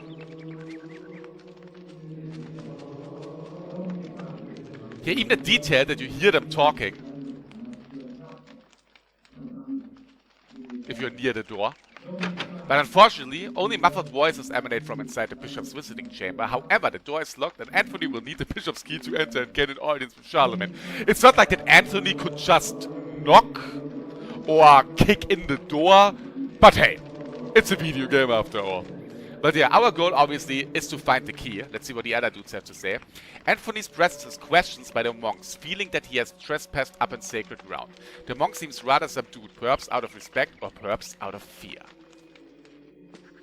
There's another one here. Visibly disturbed with grief and despair, the monk sobs pitifully. He recounts that this is not the only death to have occurred recently and wonders if perhaps the order is being punished for a wavering in faith. There's a casket here. A funeral casket made from unfinished wood. It is not properly sealed and could probably be opened. Should Anthony open the casket? I wonder how the other monks would feel about it, but yeah, let's open it. Oh my god, what is What it? happened? This is devil's work. We should get out of here. This is devil's work. You have proven what we have feared the most. This poor man has been the victim of great evil. Wait, did no one of you check? Look how his body has been defiled. As if something has burst out from inside him. Alien! Here, take this for your protection. And find the bishop. He must be informed of this horrible discovery. I like that all just discovered now. Did no one ever think, okay, is there actually a corpse inside? Like, the only reason why they discovered right now that this was not an accident, but something else, is because an outsider opened the fucking thing. But hey, that's cool. So yeah. We have a weapon now. And I think there's nothing else here anymore. We can't really open the door to the bishop, so I would say let's go up here. And now comes one of my most favorite parts of the game. Maybe I shouldn't spoil, but...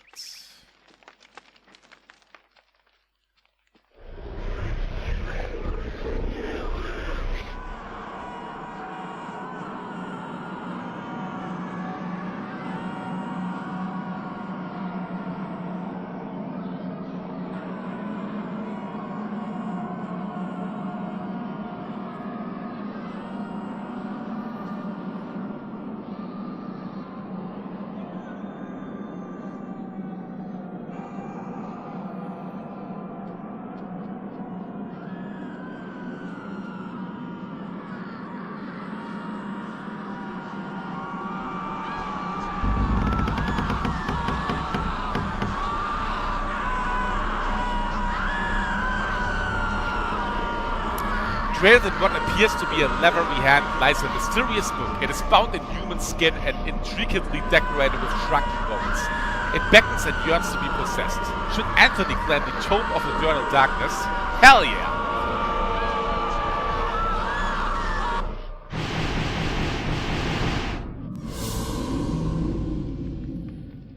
I guess with the design of this room, you can all guess that maybe the two statues that we saw there are not the only ones that will be placed there. But yeah, we got a Tomb of Eternal Darkness right now. And unfortunately, the cursory seems to make its toll on Anthony.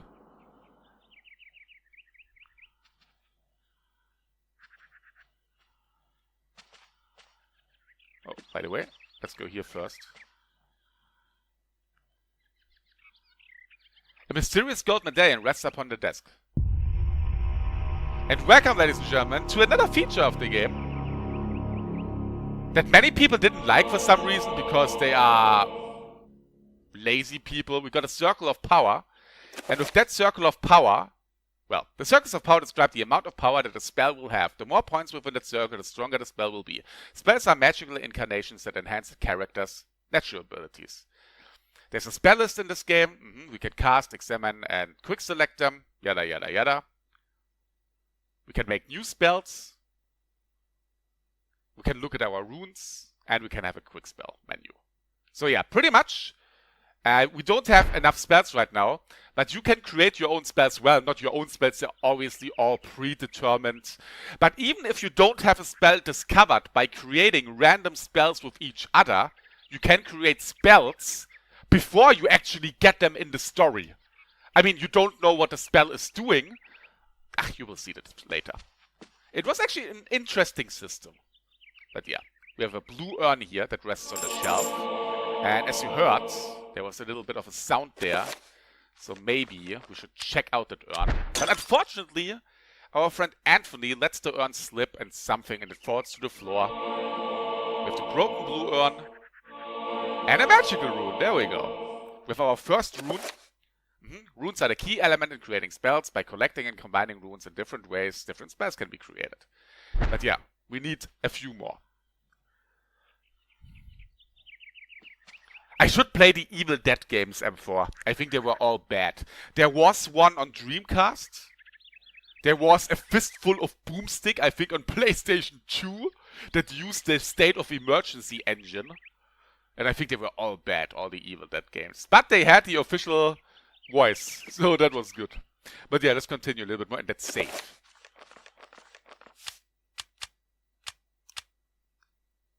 By the way, I'm mind blown by I didn't have a single microstutter so far. Maybe they added Uber shaders already for Dolphin.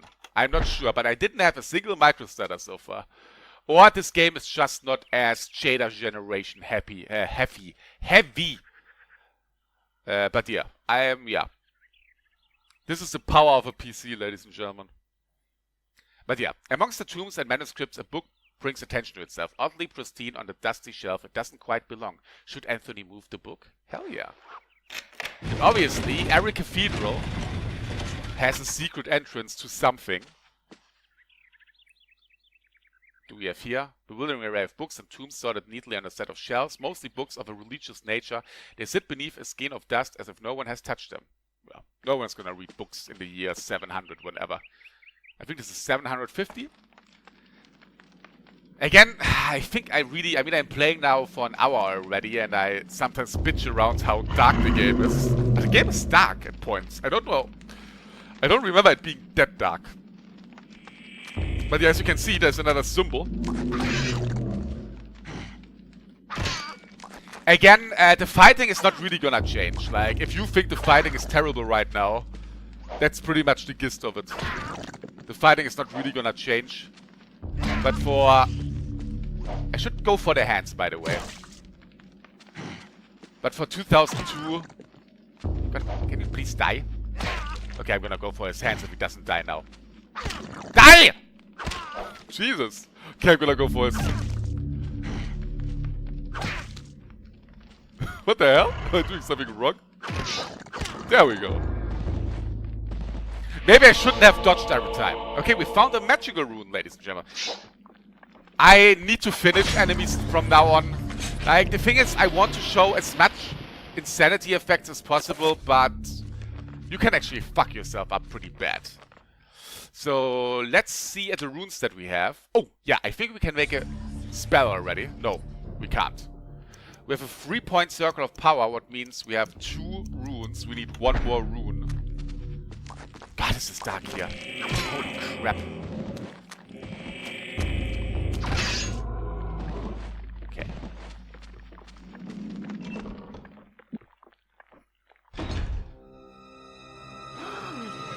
As you see, our friend Anthony doesn't look that good anymore. And speaking about not looking good, we're getting an awesome weapon now against skeletons. I like one-hit kills, so let's take the torch and equip the torch. Unfortunately, with the torch, we can't finish enemies because I think they burn to death or something like that. But yeah, I don't want to finish enemies anyway because I want to get as much insanity effects as possible. And there's a dude that is grateful for his life. The monk tells Anthony what happened. He was carrying a sacred urn from the baptismal font when he was confronted by the bishop, who was brandishing a large blade and whose eyes burned with an evil fire. Frightened, the monk dropped the urn out of shock and ran. Returning to retrieve the urn, he found only the sword the bishop had left behind. With thanks, he gives the bishop's sword to Anthony. Hey! God, we have so much weapons right now. Holy shit. Fun fact is, I think this is the room where I was stuck a little bit on my first playthrough. The urn is actually lying here. Like, you don't see anything. Like, it's not glowing or anything. I mean, now with like a 1080p resolution, you see it better. But believe me, back on SD, seeing these items was actually pretty hard. Especially, oh yeah, mix this function allows the player to combine 2 things. So yeah, we have a combined function here, especially this one. So yeah. Why are we gathering broken urns? Does it even make sense? I guess our friend Anthony is just a broken urn collector. Let's continue.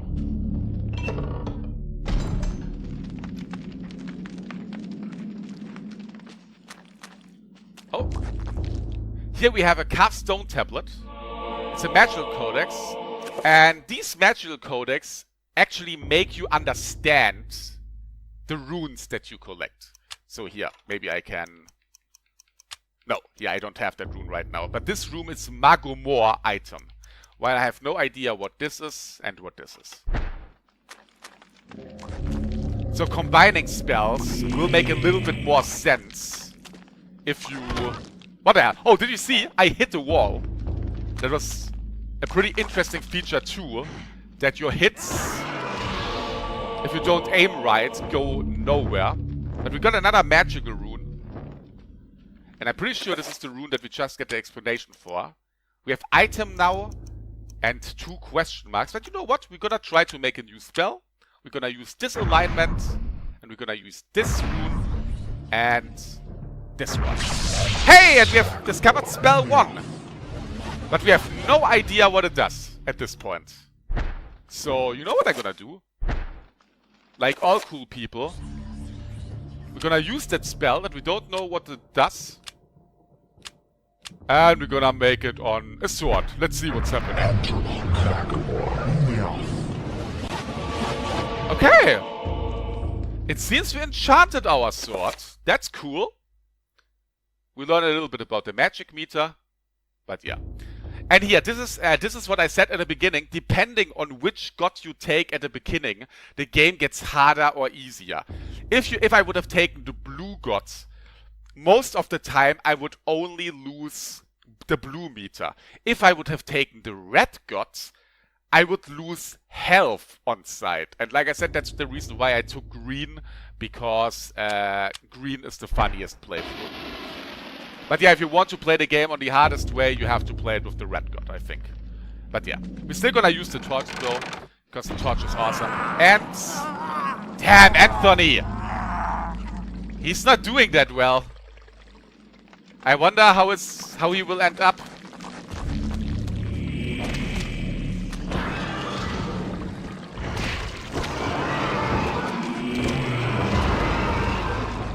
I really wonder how he will end up. A slab of edge stone sits on the pedestal, and we have another explanation. Let's see what is getting explained now. Runes. Ah, this one is getting explained now. Uljaf. I'm not sure anymore about that M4. I think there was something like that if you mix around, I'm not sure anymore. I will not mix around so much with spells anyway. But yeah. I'm pretty sure. I don't know anymore. Too long ago. But yeah, we have another urn. Okay. A disturbing rendition of the monstrous devil. It is contorted into what appears to be a fountain. What sickly liquid is this draining into the pool, trickling from a scum-encrusted spout? Jesus Christ, that's some fucking hard English for me. But yeah. Ooh, the music.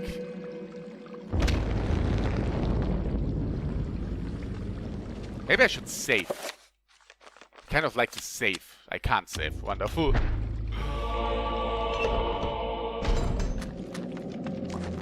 But yeah. We're not getting that insane right now. I would say.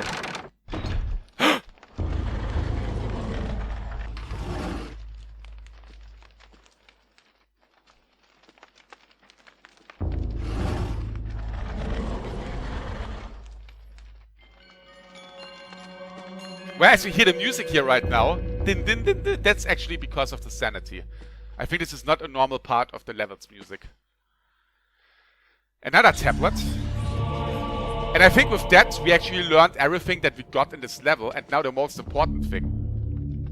We have a scroll here. And it's Enchant Items, Spell Scroll. This allows the player to cast spells that have been found or researched. And as you can see, we know now that this is the Enchant Item spell. But, if I remember correctly... Ah yeah, it actually wants us to do this right now. Not only does this spell, I think, make our weapons more stronger. No, a torn scroll illustrated with a geometric symbol. It is accompanied by a small note. The note reads, "That which is broken shall be fixed. That what which is dull will be sharp. Thus is the nature of enchant item magic." The spell requires the 2 fucking runes here. And yeah, now it says that we can assign to a quick slot, as you can see here. Let's make it here. So, quick slot. I've showed you already that we can enchant our wonderful weapons. But, if you remember, covered with arcane artifacts and text, this table reflects the unholy presence within the church. A seething pit of iniquity and evil. Oh, that's not good for a church, I think.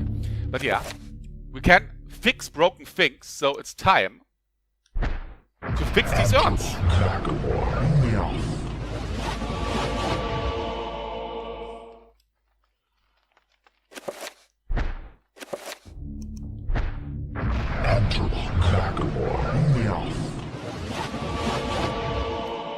But the question is, why do we need these urns?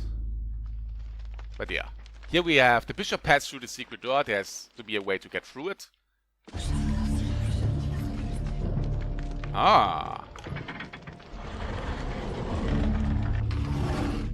Well, ladies and gentlemen, I guess we found our solution.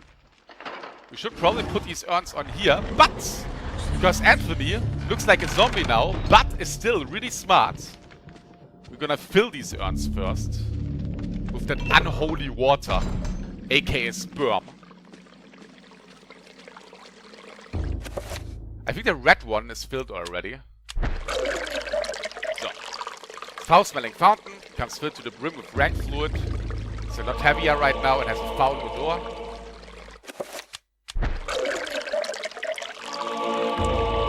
Oh! Speaking about things, let's do this.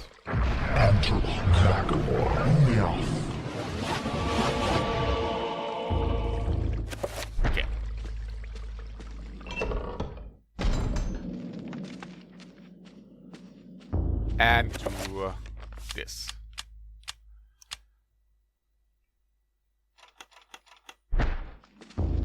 I'm mind blown by the quality of this emulator. Like, seriously. Like, if every game would run like this, I would probably never play GameCube games on an original console anymore. Like, this is perfect emulation so far. I don't see any graphical glitches. Oh, although the urn appears to sit correctly in place on the pressure plate, it does not appear to be heavy enough to depress it. Good thing is that we have more urns.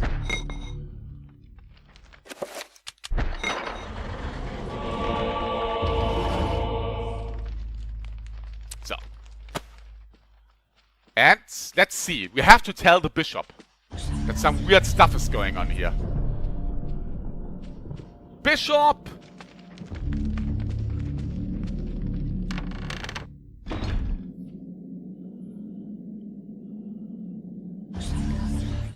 So, you have shit! my book. Very well then. For your efforts, I promise a quick and merciful death.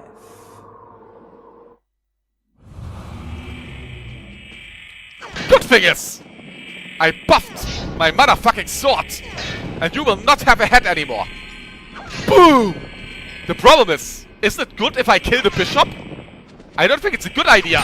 Oh shit. To kill the bishop of an establishment like... Oh my god. I should finish him. Oh, we got a bishop's key. Thank god. My sanity is going... Uh-oh. Really low.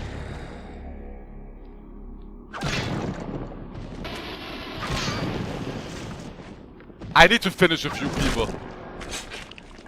Because I still know what's coming in this level. And I don't want to play myself into a trap. Well, there is a feature in this game that M4... you can't really compare it... a shrine to a god that bespeaks of an ancient evil that graced the earth before mankind walked this valley. So apparently... Can we place the Tomb of Eternal Darkness here? No. Apparently, the Tomb of Eternal Darkness was in this little place here. But yeah, I think now we learn about the feature. And now we learn that Anthony... Oh god, poor guy. Now we learn that Anthony even has a worse day than 4. Oh shit! That was not smart. That was really bad.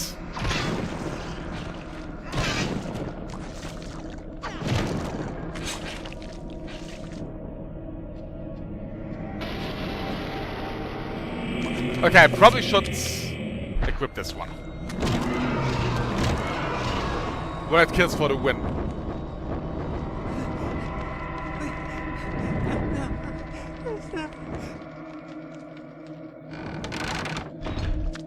But yeah, now we learn about a feature that kind of reminds me of a certain game.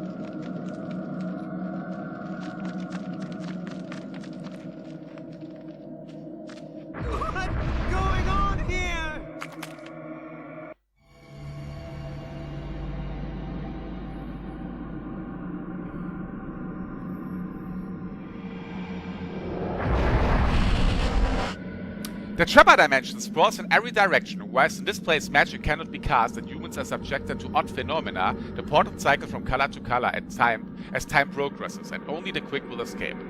So yeah, pretty much these are so-called trappers, and they bring you in this dimension, and this dimension is kind of made... Yeah. Like, I can refill my sanity here right now. What I'm gonna do right now...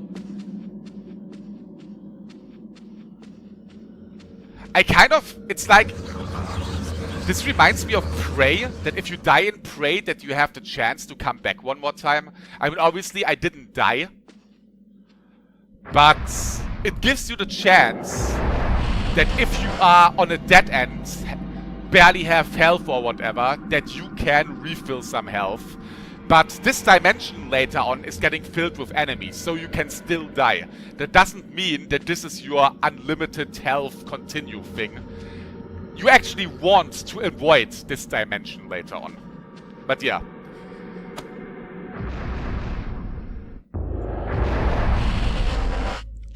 really want to avoid this dimension later on, because it's getting harder and harder every time. And yeah, trappers have no eyes, but can sense sound very well. If Anthony can sneak past them, they won't be trouble. So pretty much, if there's trapper in a room, just sneak, and you will be fine. But yeah, sometimes you can use these trappers if you have low health or whatever. It actually helps more than punishing you. But let's be honest, it is needed. Because you can do a save point, like in Resident Evil, where if you have no health and you have to fight against a boss, that you die instantly. And if you don't make multiple saves, what I probably should do, you're screwed. But yeah, unfortunately, I got my sanity meter filled up again. I mean, unfortunately for the wonderful effects. But not unfortunately for me. The monk ambles around nervously, as if half expecting the demonic bishop to return at any moment. Well, the monk is still on our side, I guess. Speaking about our side, that's safe. I said that's safe.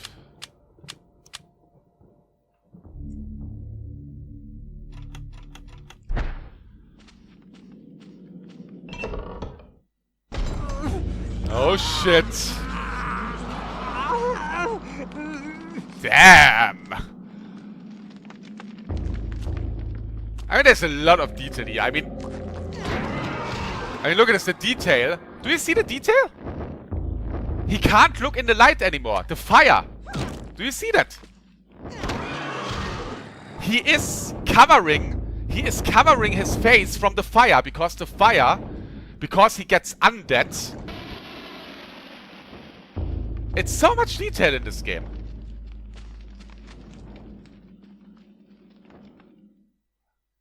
And this is something that I really appreciate.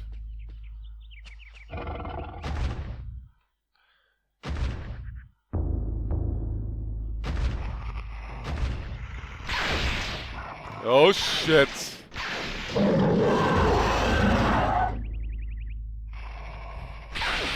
As you saw, this guy is green. What means his shit is gonna drain my sanity. If I... Oh, yeah. And he pretty much wants to hit his faces.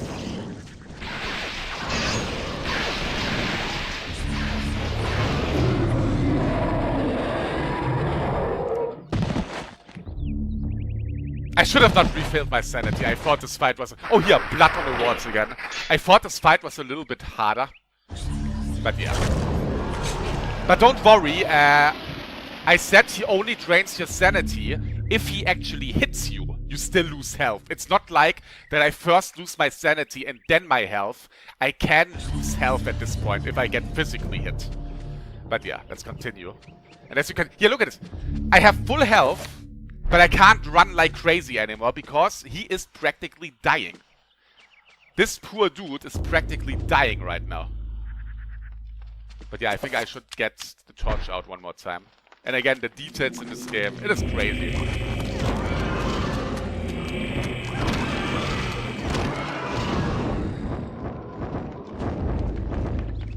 And here, another question. Do you remember the monks that we saw down here? Where are the monks? Why are they skeletons now? Maybe Anthony is going crazy now and he didn't kill skeletons, but monks? We don't know. Let's see if this monk is still lying there. Ah, he's still dead. Disturbing sight. Nothing changed here. But yeah, the good thing is we have the bishop's key. And finally, we can tell the bishop about a conspiracy that's gonna happen. A happy end awaits us, guys.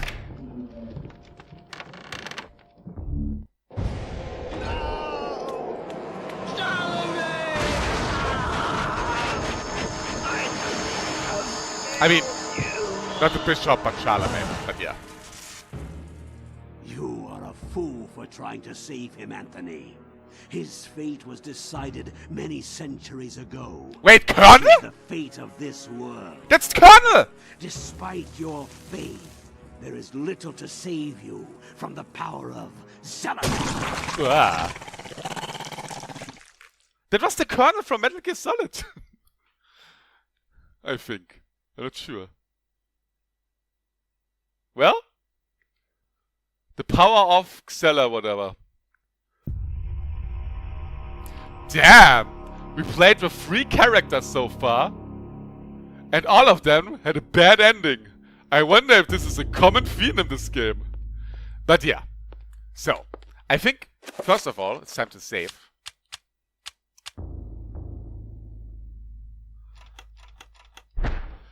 I think we're pretty much done here with this room, so it's time to look around a little bit in the mansion.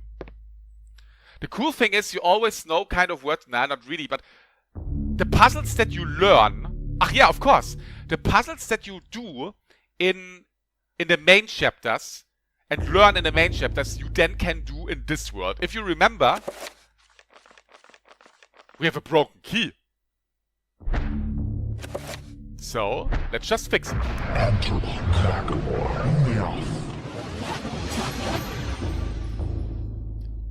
I mean, of course, we can ask ourselves the question now, why can she all of a sudden use the magic after reading it?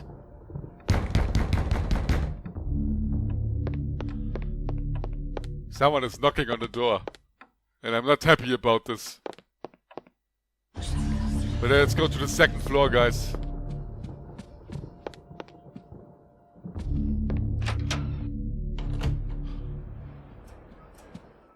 Oh, you know what? Let's get out of this mansion. I'm sick of this. The call of the mansion beckons to Alex, drawing her back to uncover the family secrets it hides. Alex will not leave till she has learned what happened to her grandfather. He got his head chopped off. There's nothing else to know. Okay. By the way, there's a wonderful function here. Oh, it's not here. Oh, it's on the... Okay, I spoiled. I'm sorry. But yeah, we can use, hopefully, the 2nd floor key now. And we open the door. The 2nd floor is open to us.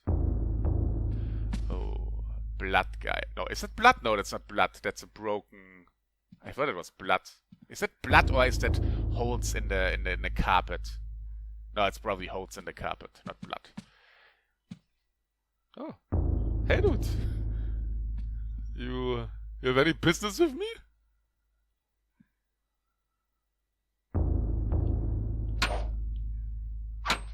Stop looking at me! What a pervert.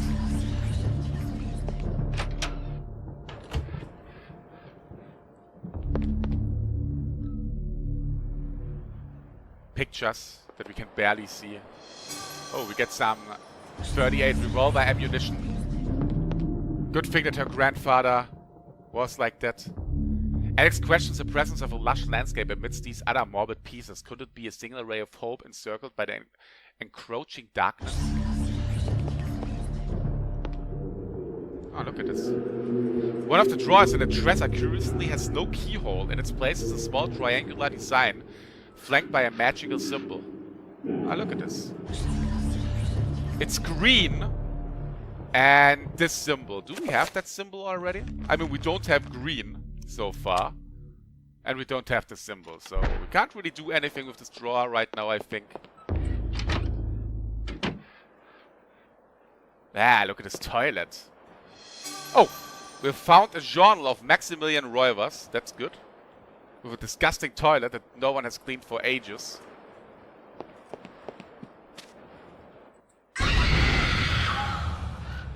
Of course, you need to have your occasional jump scare in the game. Obviously. What would you do in a horror-style themed game without them? I think no one was afraid. But yeah.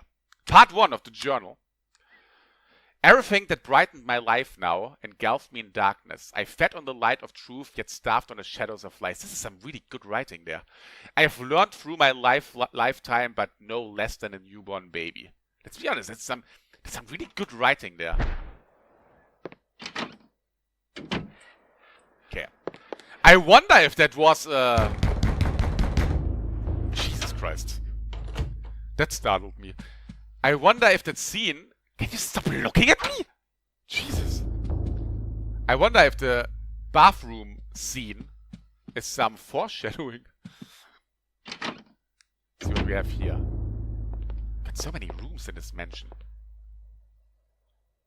A chapter page has been hastily stashed behind the frame of the painting. Should Alex retrieve the chapter page? Yes. And that's what I think cool too. There is no hints where to go next. Like, this was a game back in the day, how every game was, you know? Check out everything. Like, I mean, some people would say this is old game design that thankfully is not there anymore, but it makes you examine everything, you know? Here, an oddly proportioned painting of a man in somewhat Napoleon garb. Apparently an intentional exaggeration gives the painting an oddly quirky feel. But yeah, we got another chapter page, but let's look around on the second floor a little bit more. We got some more revolver ammo. The sad thing is we don't have any revolver so far. Can examine this. It's probably only the picture. Some house. Oh shit.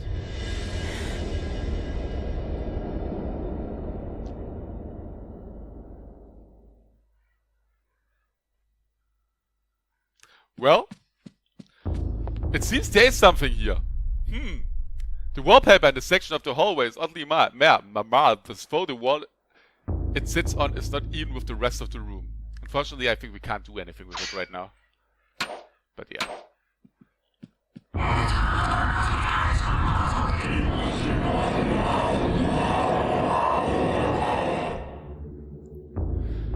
The stained glass depicts a glowing medieval maiden, luminous even with the faint light of the setting sun. The maiden clasps a piece of parchment in her hands. The window gives Alex a strange feeling, almost as if it is as magical and not really there. A glowing field of energy protects the window.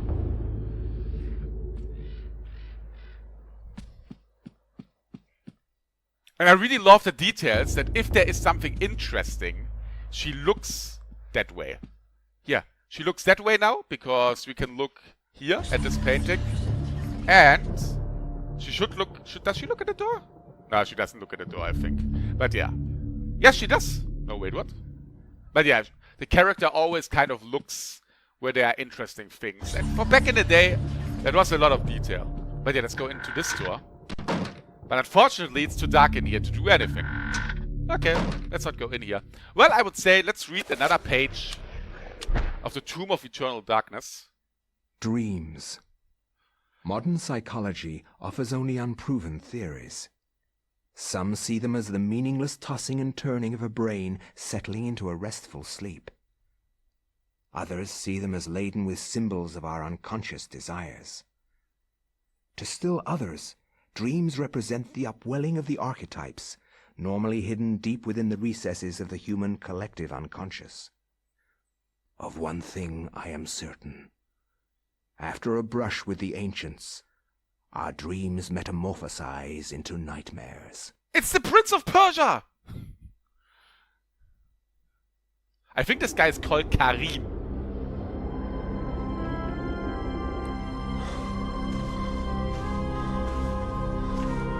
When was it? 565 AD? I have implored you for years, yet you ignore all my advances. You dominate my dreams, and I can think of nothing else. I fear I desire you many 100 times more than you love me. My life has become a waking dream, Karim. For weeks, I have dreamed of an ancient treasure, so precious that it changes all life around it. It must be mine, Karim. If you truly desire me, as you say, then you will find this for me. Bring this treasure to me, and I will be yours. Both of our dreams will come true. I need nothing more than you. You have enthralled me to the point where I can think of nothing else. Damn, Karim, you're obsessed! If I leave, you will not forget about me. You need not worry. I desire nothing more than the treasure that you seek. Leave now, Karim, and I shall await you. For some reason I have the feeling she's not a good woman.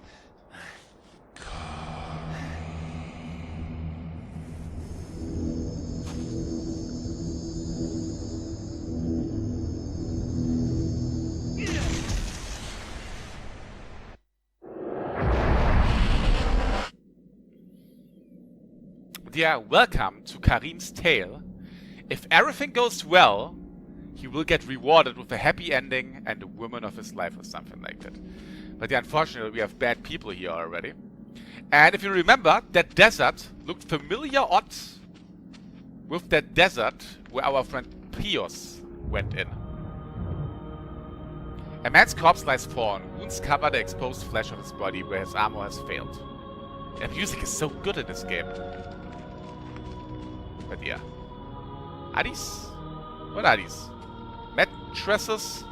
I don't know, not know. What is this? Stone things? I have no idea. But yeah, apparently some people were working here. Let's climb down.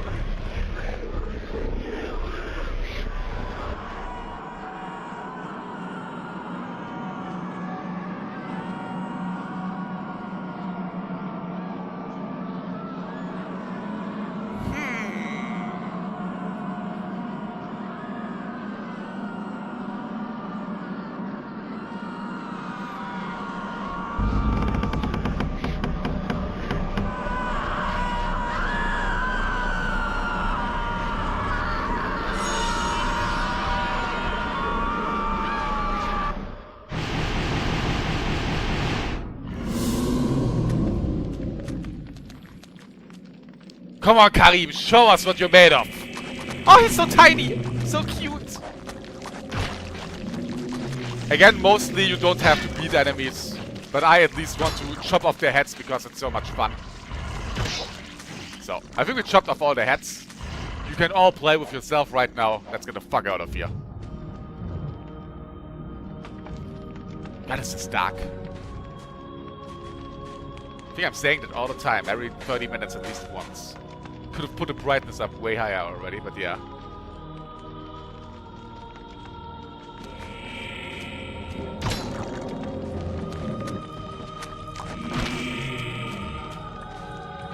I'm gonna try to let the sanity go down again by not finishing them.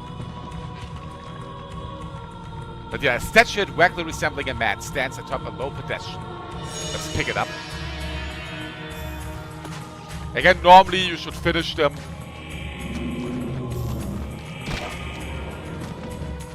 Oh! There's a rune. So I have to kill this dude.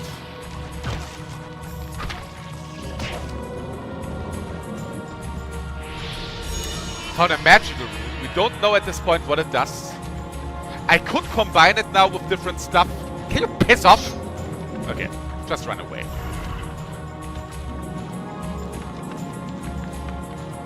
But the most important thing right now is, I think, that this magical rune gives us access to this room here.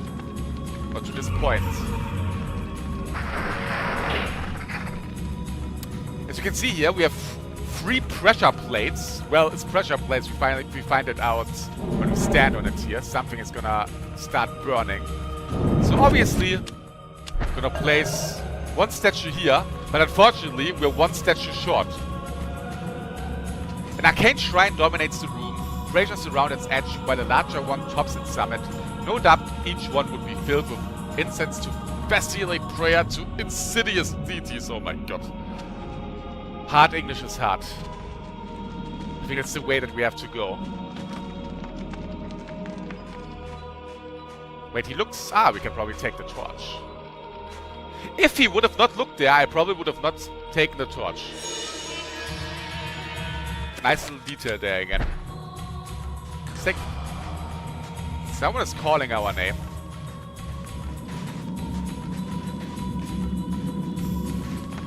Get another codex. Oh shit, I think. Oh, as you hear, the happy music goes away.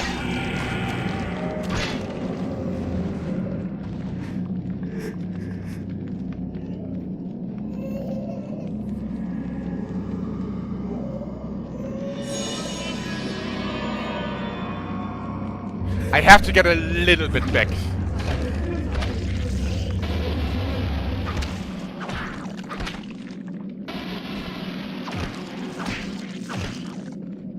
I think even at that point, insanity effect could happen, but obviously the less you have, the chance of it happening is higher. But I obviously know this level, and I really need to watch out here.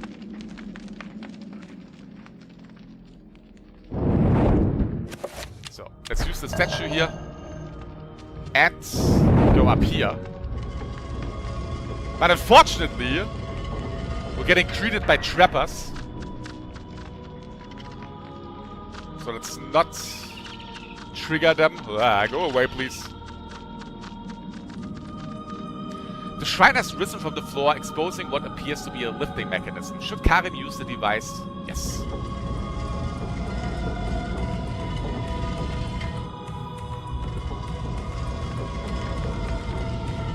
But yeah, as you heard, when our sanity meter was low, we had like babies screaming.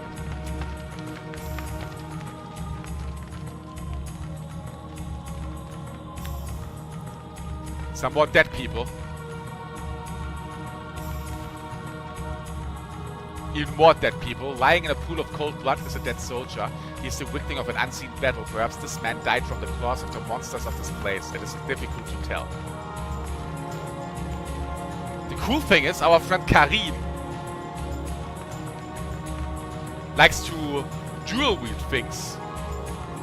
A man lies dead, anointed in blood from the ravages of a Tulva sword.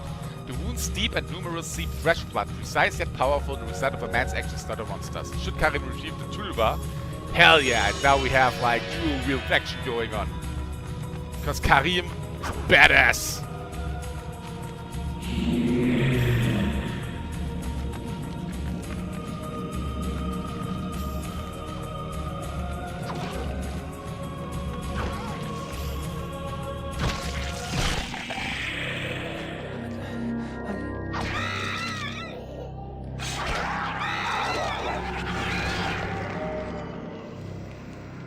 I'm not gonna finish him.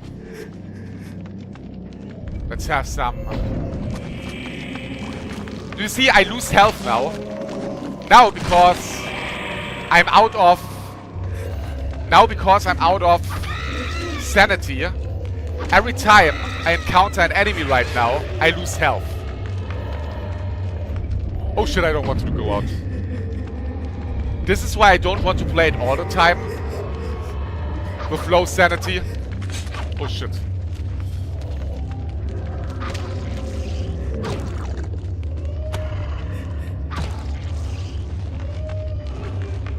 So let's get some sanity back. Oh damn it! I unfortunately accidentally muted the game for a second. Another dead man. Who were these men whose corpses litter the dungeon? Unwary soldiers who stumbled inside, or grave robbers looking to plunder it. A crumpled scroll lies under the dead man's curved fingers. Got a spell here. Let's see if we can make it already. I think there's a really awesome sanity effect in this game that I don't want to spoil right now. If I don't get it by the end of this game, we're gonna watch all of them on YouTube anyway. But this game is one of my most favorite things ever, but yeah. Let's actually see if we can do the spell. Recover. Can we do recover already? Oh, recover is not bad, because recover would mean I can... Wait, how many... Let me look at my runes.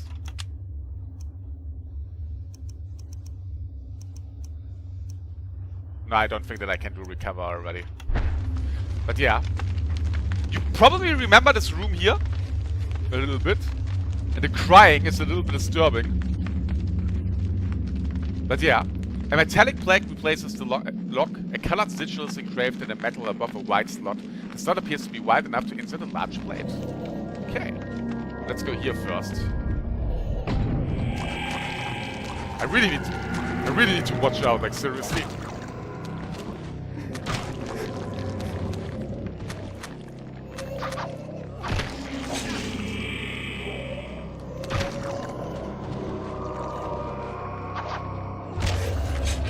I need to get some back.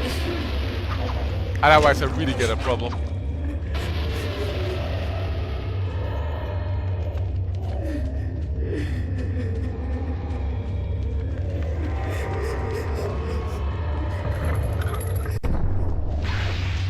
Ah, shit! Maybe I have the problem already.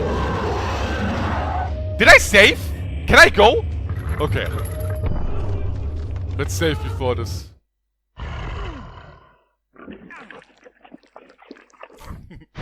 This isn't really happening.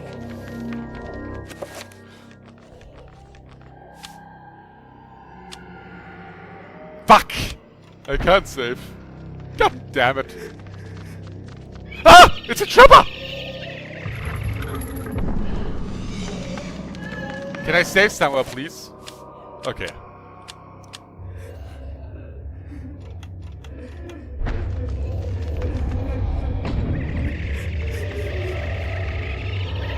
I mean, I could use the trapper to replenish my sanity. The problem is now... Oh my god, I get a lot... I save now. I will probably die now. How much health do I have? Let's take one of these.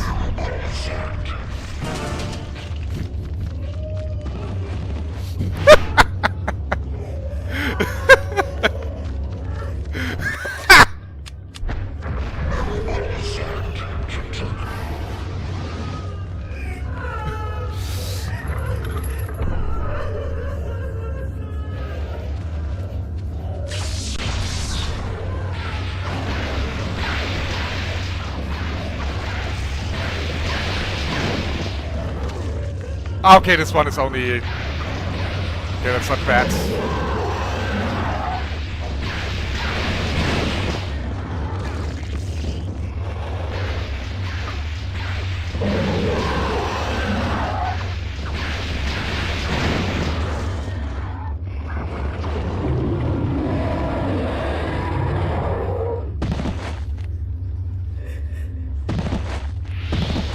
Well, we found a magical rune, ladies and gentlemen.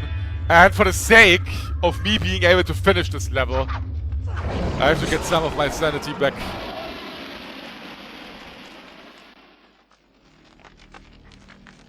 A stone tablet lies amidst the dust on a plinth. But yeah. Got a magical codex again, but because we got this rune right now, we can probably... I could use the trapper to get some sanity back, but I want to keep it low. At least until a certain point.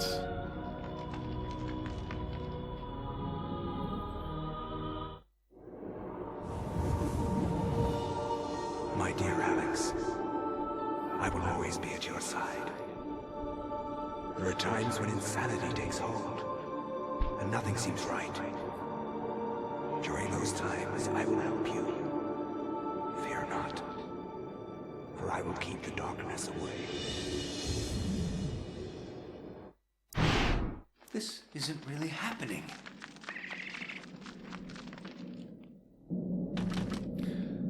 I love that scene, how he then says, this isn't really happening. So, he saw what we just saw? Question mark? Well, I'm not answering these questions right now, because... Yeah. Because of reasons. Tucked into a niche in a wall of stone tablet. This one. Damn, I get so many stone tablets right now. Holy shit. Oh, you have just discovered the recover spell.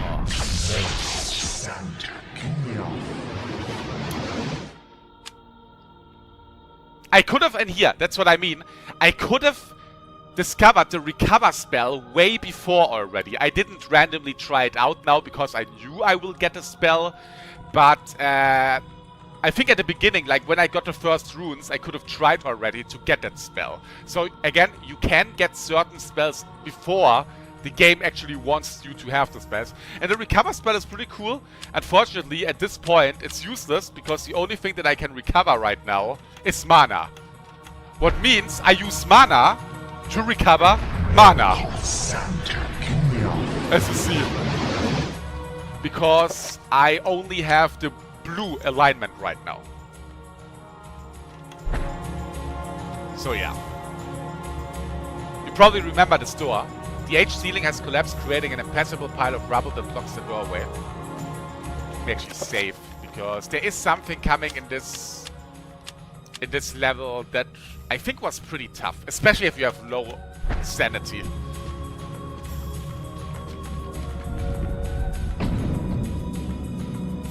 But yeah, you probably remember this room. But obviously this room is slightly different right now. There's a big-ass sword. Maybe a sword that we could use. A Ramdau broadsword. Awaits its next owner.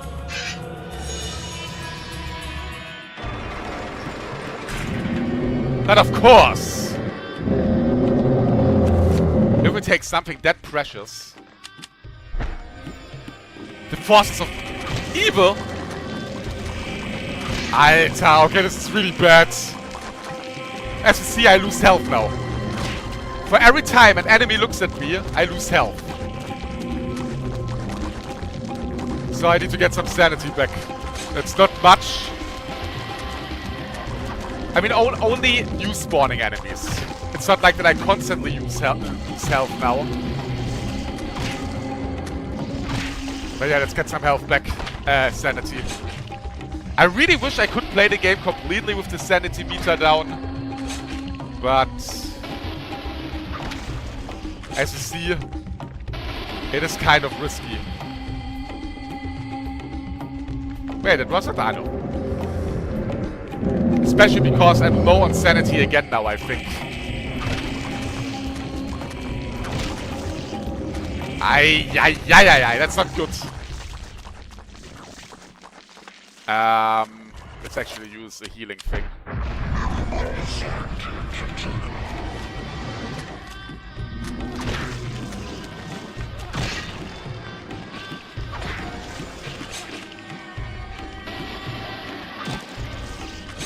But yeah, as you can see, the fighting itself is not that special.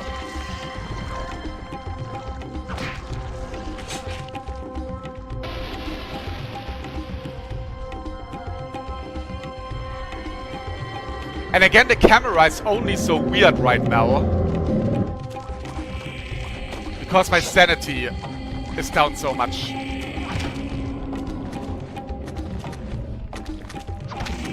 Oh my god, I really need this. I really hope that I'm not fucking up this level because of that right now. There, I want to show you cool things. Okay, I get a bunch of stamina, I mean sanity back here.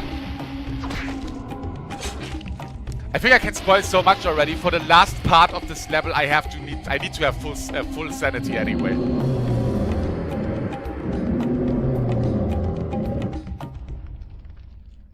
But as you can see here right now, oh, I get a green one already. Okay, that's good.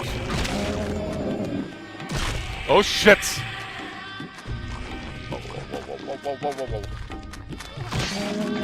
It's getting kind of scary. Alter, oh, this is bad.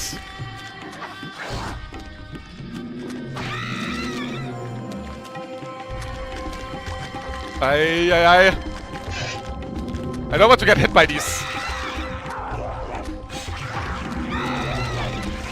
Fuck. Okay, to be fair, I don't see that much right now.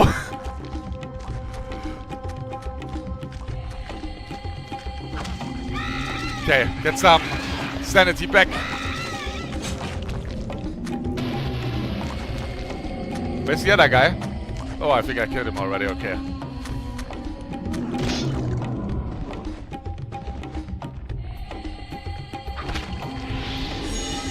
And we found a magical rune, and because I know what's coming in this level, I definitely have to do some magic here right now. Spell lists, recover, assign, green, there we go. Now we can recover sanity.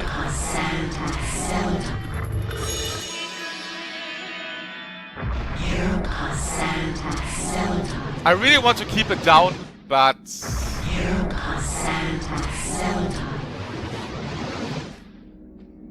you saw how scary the situation was here. If you wouldn't take damage, you know, while your sanity is down when enemies see you, I would have it down all the time, but yeah. I still like that gives you the option to choose which part to attack, says M4. Yeah, I mean, you mostly attack the head. But I think it was one of the... I think that was one of the first games that actually did this. I mean, you mostly still attack the head, but yeah, it's a cool feature. Sometimes it actually makes more sense. Like on the big enemies, it always... Like on the big enemies, like the really big ones, I think you can chop off their hands or their arms, and then they can't make magic attacks anymore, and then you can go through for the face. But yeah, it is okay. I mean, for back in the day, it was awesome. For today's standards, I think it's okay. And, I mean, how long am I in now? 2 hours? Or a little bit longer. And I think it aged really good. Like, seriously. This game aged really good.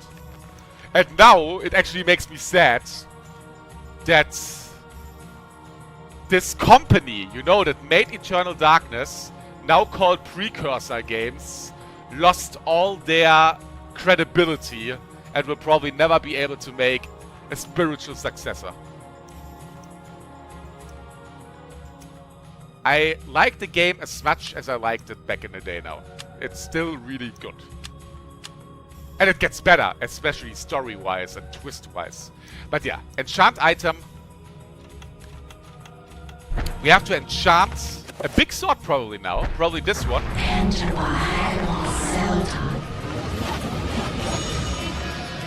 And stick it in this wonderful hole.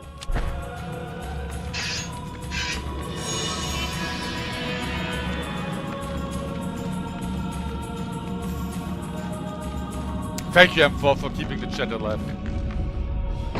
As a reward, I'm gonna time you out again. No.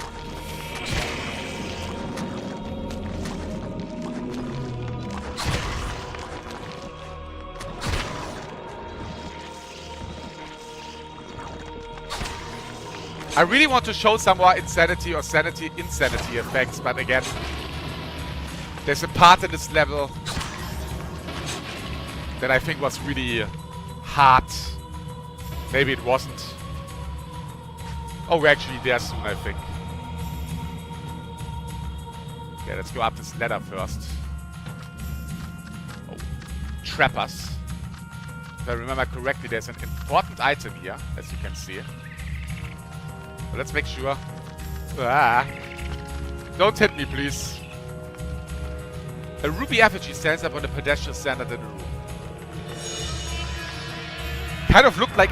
Nein! Ah, okay. I walked into it. Kind of looked like Altair. Oh, I don't know if you see it. I'm gonna go with my mouse there. There's an enemy now. Do you see that here? There's an enemy now. So the more often you get trapped in this world here, the harder enemies are spawning. Right now, there's only one shit enemy here. While if I get trapped way more often, there's like the hardest enemies on everything. But yeah. Let's actually go straight... No, I could get some free health. Holy shit, my health is that low. Let's get some health. Was not too bad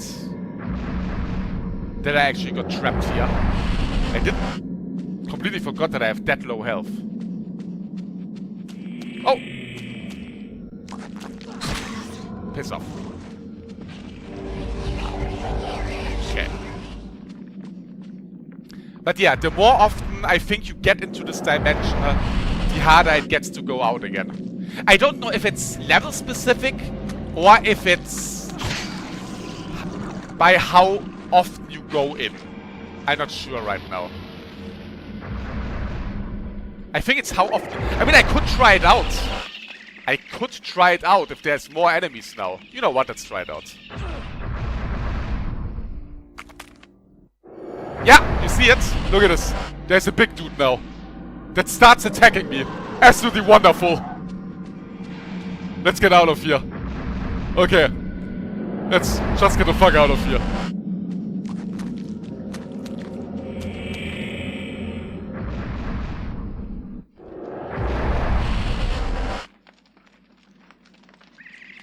So it's the more times you go in there, the harder it gets.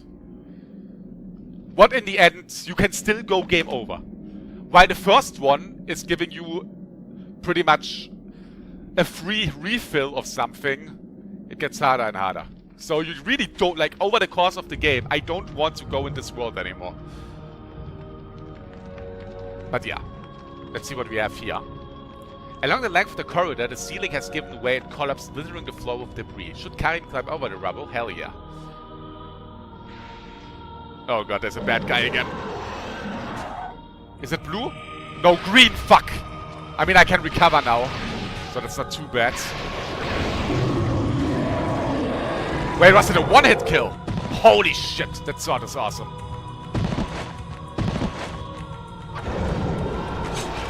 OP sword is OP.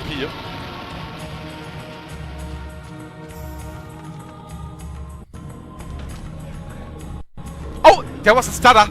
The first stutter of the game, guys.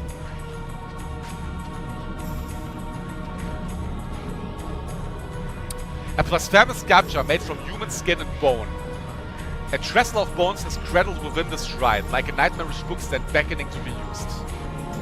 Okay, I know what's coming. I think, so... That's safe. And make sure...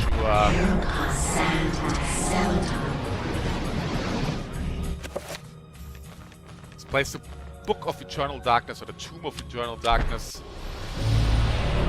One would think you have to do this now without... One would think you have to do this now without magic, but you can pick it back up. So this was kind of useless. But yeah.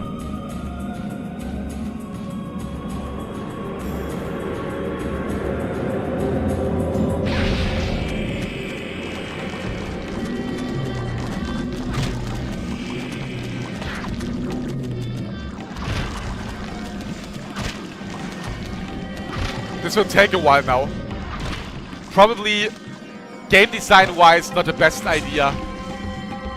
But you will see in a second what this is about.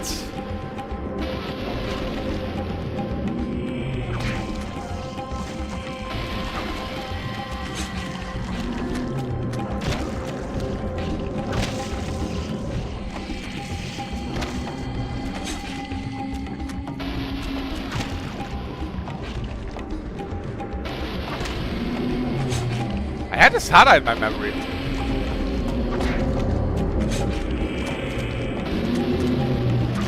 But yeah, that's the reason I wanted to have full sanity. If you have no sanity, you just die here. If you go to this point without sanity left... I mean, you have the spell that you can use, but you can't prove why you used that spell. Here, let's use it.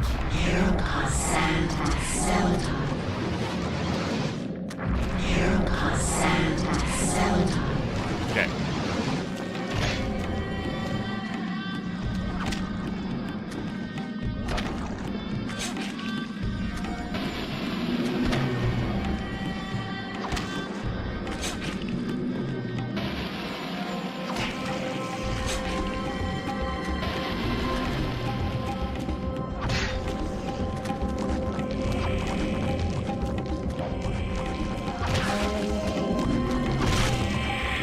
Oh shit!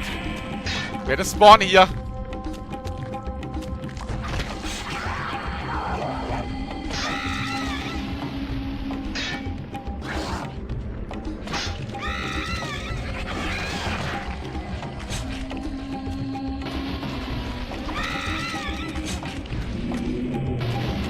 Fuck, is the sanity going down? Are you shitting me?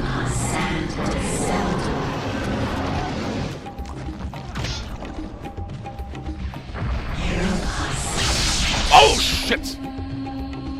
Oh, my controls are reworded. GG. What? Oh my god, this is... Okay, wait. Ah, my controls are completely fucked up. Oh my god, it's a big one! Okay, dudes. The good thing is my sword is OP. Normally they don't die that fast. Whew. Thank god. But yeah, if you go in there with 0 sanity, you're pretty much dead. But again, you can heal your sanity.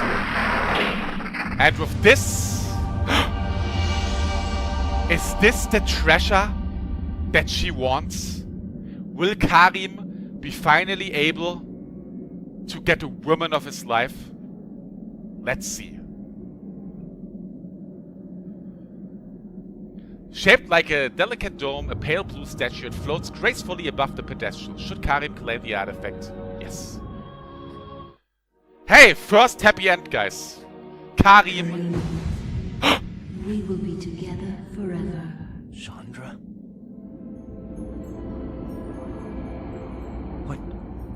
What happened to you? Things change, my dear Karim.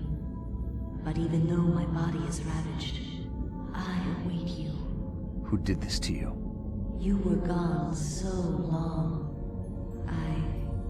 I gave myself to a nobleman with a jealous mistress.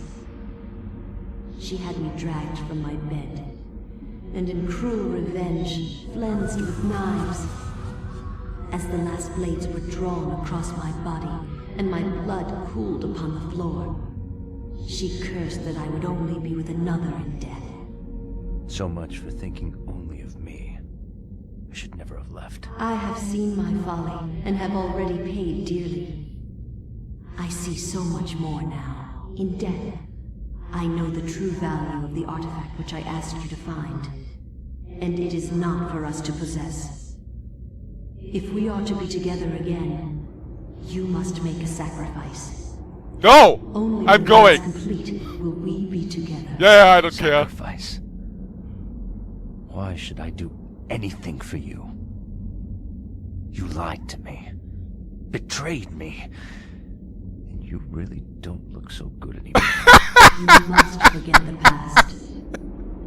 Despite who you are now, you will also become something more, just as I have. But the sacrifice must be made. We must remain here and guard the artifact. Dark things will come to claim it, and you must be strong to keep it from them. Without your sacrifice, the world will fall into eternal darkness. The things I do for love.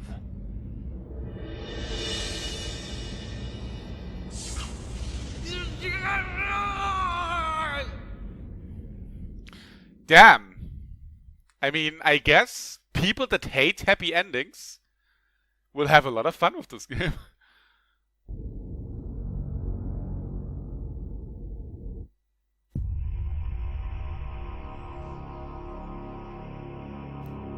Well, ladies and gentlemen, that was Karim. I think I'm gonna make one more today. But yeah, we're back here. What did we learn? Ah, yeah, we learned how to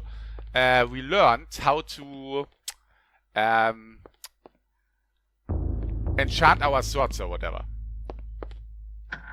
Why is someone screaming around here? Or was it in the game? I have no idea right now. But yeah, if you remember, there was... I wonder if there's anything else right now that we can do here. Again, this mansion here... This mansion here mainly serves as a hub world, kind of. Oh. Phone call. Hello? This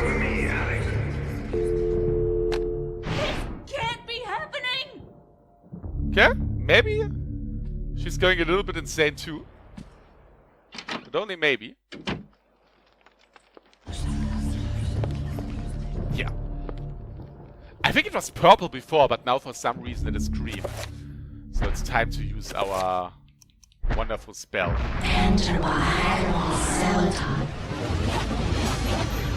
I still have not used the Dresser key, by the way. Wait, I think the Dresser? No. I have no idea. I don't know if it was a Resident Evil style thing that you unlock a different costume or something like that. I don't know anymore, but yeah. We read it already. We can put in the blade now. Open the door.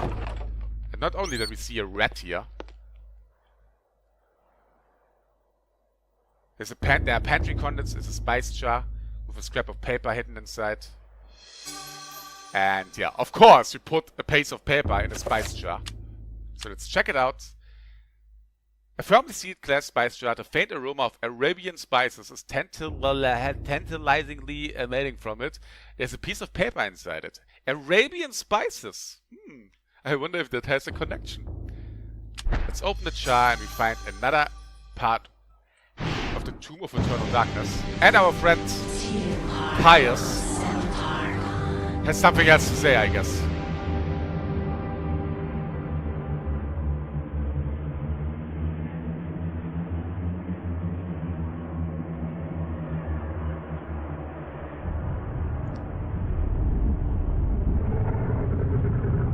My liege, the future is yours. The light in the age of darkness has been extinguished. The pillar of flesh has been constructed. The master of chaos, the keeper of the ancients, is long dead. The planets will be in alignment soon. All is prepared for your arrival. I will begin the final incantation that will bring you into our world within days. The next millennium will truly usher in a new age. Your guardians, now prepare the gate!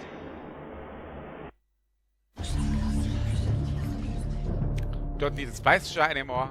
And let's go straight into the next chapter. I think the last chapter that I'm gonna play today.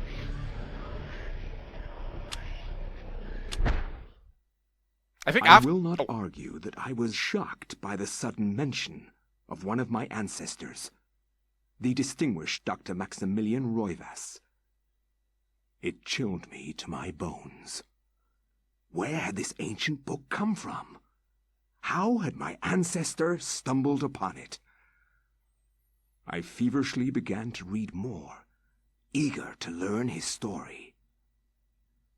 It seems that Maximilian had inherited his father's mansion, just as I had.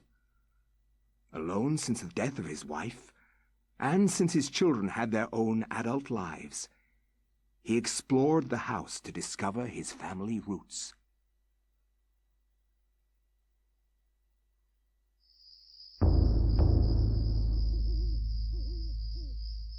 It has been 2 weeks since the death of my father, and it has finally come to me to look over the mansion. Now, I am truly alone, and forced to start a new life here in Rhode Island. I intend to make the mansion mine, and live in it as my forefathers have, to continue the family tradition. The mansion has its secrets, I'm sure, and in my time here, I have to make them mine.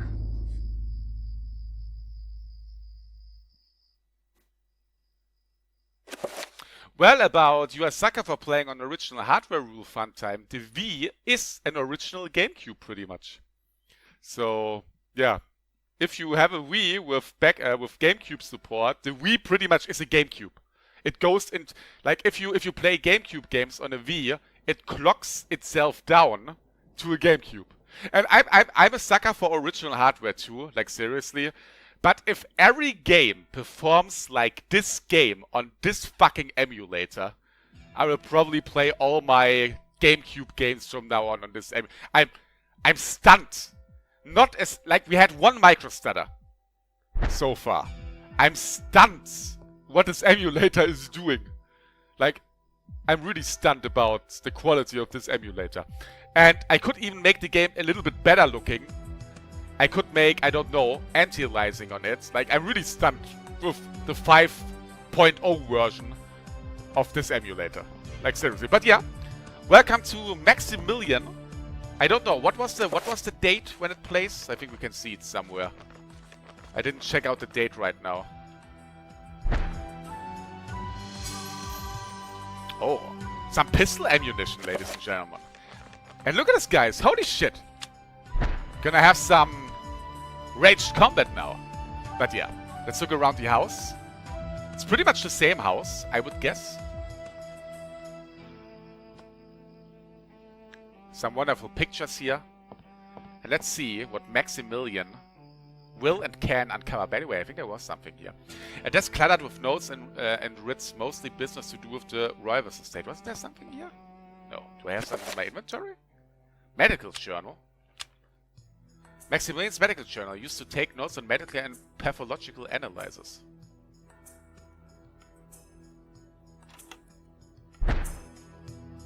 Why are you playing Benjamin Franklin? Because he's an ancestor of us. Okay, let's get out here. And as you can see, oh my god. It's the mansion. And obviously, we have servants. Oh, first of all, we found some more ammo. I think we could actually... Here, we could hit him. But the servant is preoccupied with his duties. If we would hit him, who would fucking clean the house? I mean, it's a fucking big-ass mansion. Okay, there's nothing else here. But oh, ladies and gentlemen, do you see that? There's this door. Oh, the door to the servants' quarters is securely locked. Maximilian, however, can't help but feel uneasy. An ominous presence lurks behind that door, making the hairs on his neck stand on end.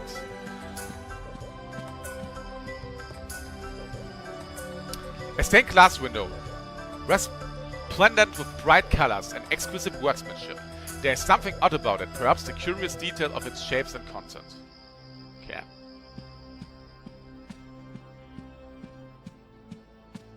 Like seriously, if every GameCube game performs like that, I will start playing my GameCube games on emulator from now on too. But maybe not every game performs like that. Painting is quaint, rich and revealing behind the brushwork, which is probably why it has been kept in the family. Feels like the soundtrack is so good. Found some more ammo. It's probably yeah. I can't talk. Oh. Found a letter. A letter, not letter. A letter written with some precision in longhand. Dear friend, the antiquity of which you ask is indeed the tomb of the eternal darkness, or a copy of it at least. Its secrets are still hidden from me, for I have been unable to read it, as have most scholars who have tried. It will remain within the sanctity of the mansion, for in the wrong hands it would be a powerful weapon. Peruse it if you will, but beware its magic. It is a harsh mistress. Aaron Roivas. Speaking about Aaron Roivas, I should save.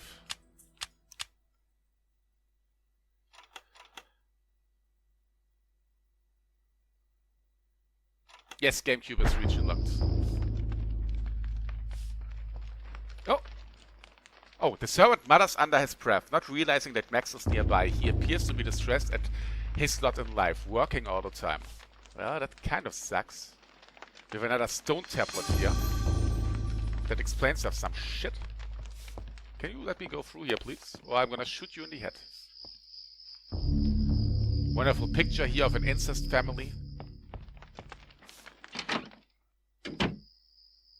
I think this was...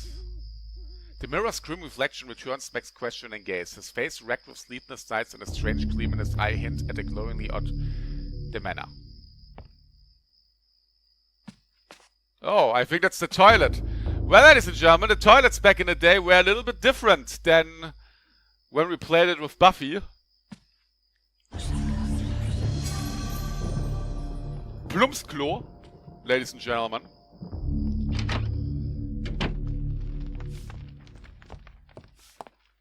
Okay, I think we got only ammo here.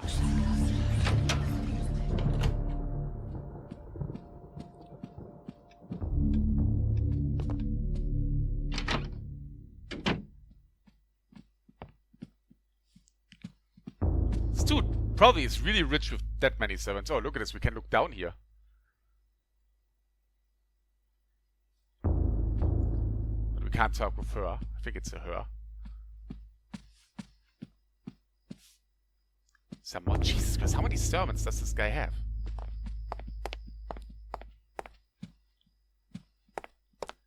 And wow, he has a door missing, as you can see. And here we have a rune.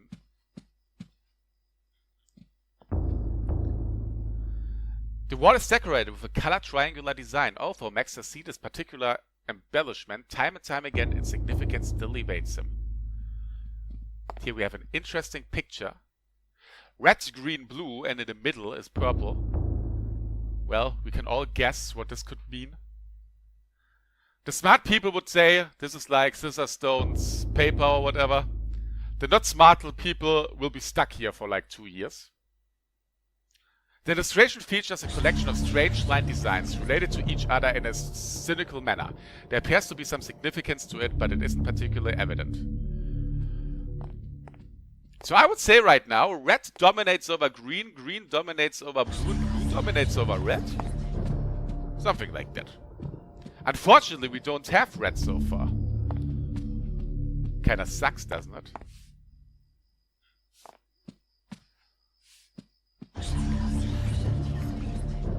Let's see what we have back here.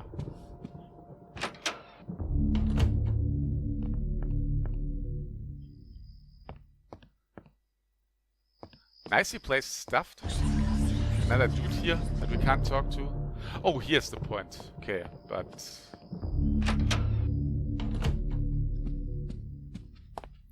let's look here first. Oh, there's another codex.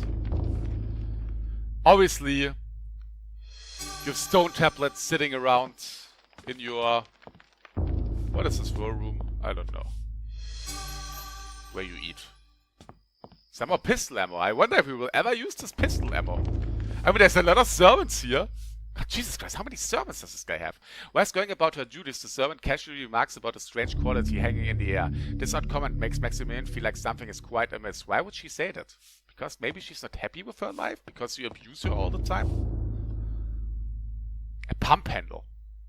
What is a pump handle doing in here? Okay.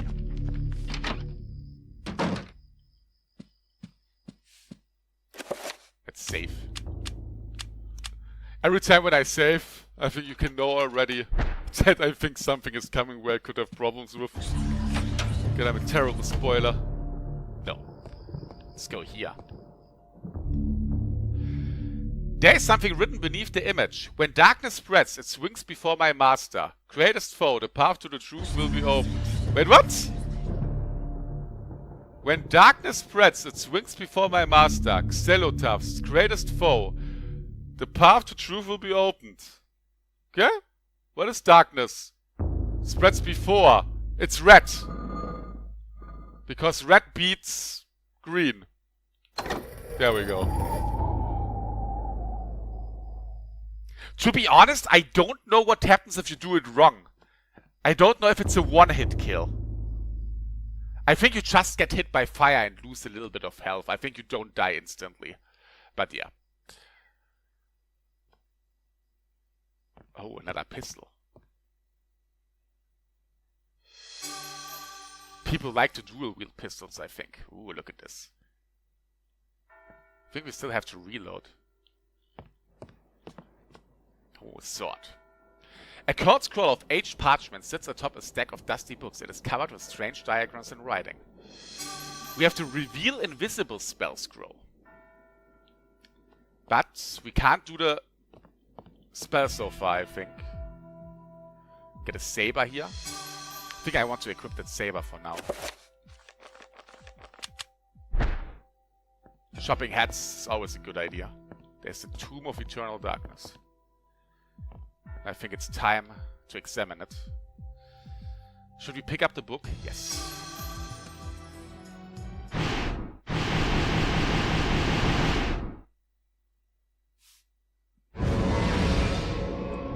Oh shit, we have a demon invasion. As Max lifts the Tomb of Eternal Darkness, a letter slips out from between the pages. Deftly, Max catches it as it drops towards the floor. Wait, letter 3? I didn't find letter 2. Fuck. I'm sorry. Dear friend, as I suspected, the ruins of Ingnar, the blasted necropolis, lie deep under the side of the mansion. The accursed servants of Xylotav are so close I can almost hear their chittering. There's a secret opening in the basement, and from there we can gain access. I urge you to gather some men and seal it, or better still destroy the damn place. I have stowed something that you will find useful on the upper level. Look to the light. Look to the light, and you will find it. I wish that I could be at your side, but my ailment worsens daily and I know that my time is short. AR. Okay, we missed the letter, ladies and gentlemen. I'm sorry about this. I mean, we still have time to find it, obviously. But yeah, we're getting invaded by demons. Good thing that we have a lot of servants. Oh! Yeah. I think the servants don't like us anymore. God fucking damn it. Dude, I don't want to do anything with you. Like, you do good. Okay, you know what? Piss off. Oh, shit. Motherfucker Scott. How you say that, I don't know. Oh, I don't want to answer there. Ah, shit! Okay, I made a mistake right now, but I think I will be able to redo this mistake.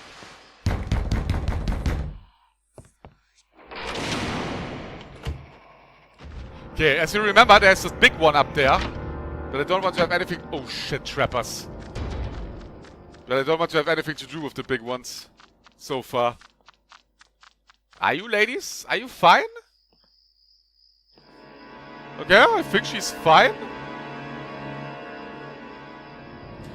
Cracking gleefully, the servant casually tosses what appears to be a human organ into a nearby pot.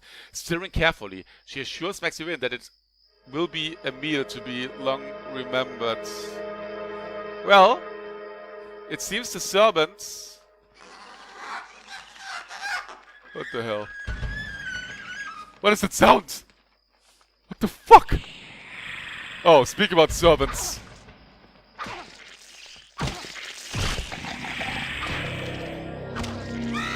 It seems the servants are going insane, ladies and gentlemen. But yeah, the good thing is, our guy here can make autopsies. And we can learn a little bit. I don't have to read that. We can learn a little bit about the enemies here. I think this creature is, how is it called? Bone Chief? Bone Thief? Xeltolat Bone Thief. The creature wears the skin of people to protect itself. So yeah. Hey lady! I hope everything is fine. You just do your work. I can't wait for the meal. Oh shit, trapper.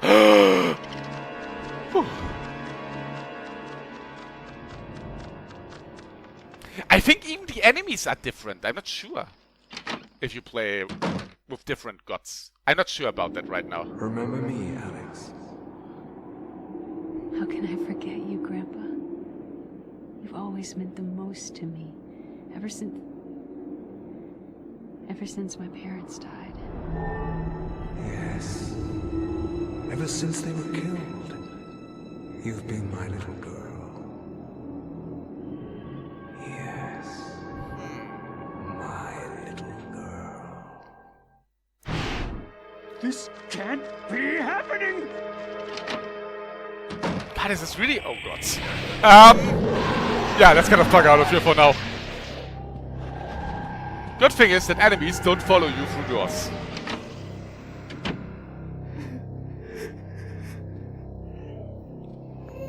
Okay, I'm gonna let the sanity meter be down for a bit.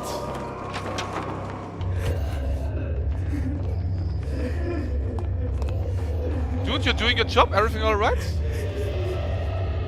The servant is clearly flustered. Skittishly, he turns about looking for something that might have brushed past his leg. Shrieking and uttering as though some hideous creature is nearby. Don't worry, I'm gonna save all of you. Are you good or bad? I guess you're good. Let's get the fuck out of here.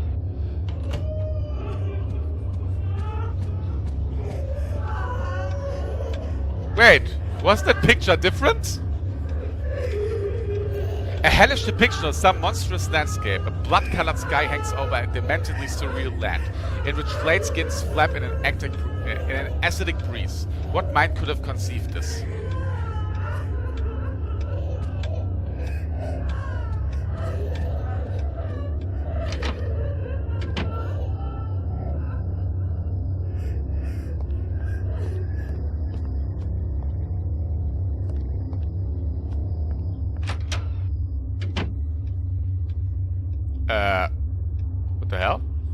Sapien Guardian Silentis Diemos. What's going on? Okay. I didn't know that one. That was scary, kind of. Oh shit.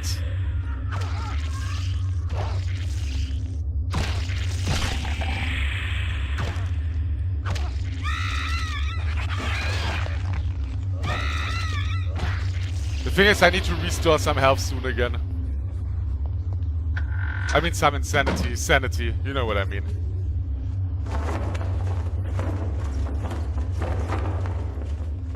But yeah, if you remember, it said follow the lights. And Max spies an envelope that has fallen behind a pedestal. Fallen perhaps or been hiding there. Hidden there.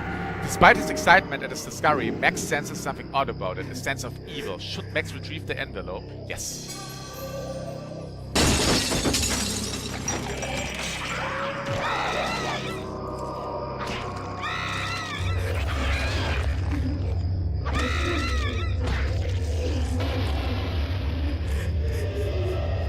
See what we have in it.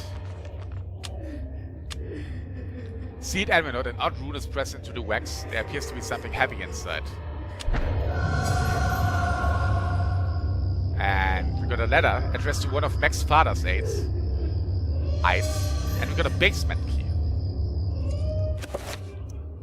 Letter number 4. Dear friend, as I expected, the beasts are drawing closer to our discovery. They want a book for themselves, it seems, and do not want us to have it in our possession. I have taken steps to ensure that their ilk will not touch the key in this envelope, should you fall prey to their claws. The envelope containing the basement key has been sealed with a corrosive magic. If one not aligned to us tries to handle it, it will be released, inflicting pain, suffering, and a grievous blow to their sanity. Should they have any left, be swift with your task. Well, good thing that we are on their side, but yeah, I have to heal a little bit.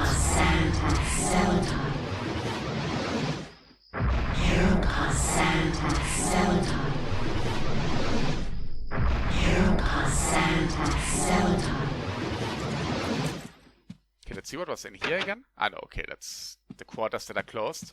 So it seems, unfortunately, there's no other way than... Oh, look at this! Picture changed! Awesome! Everything is fine again.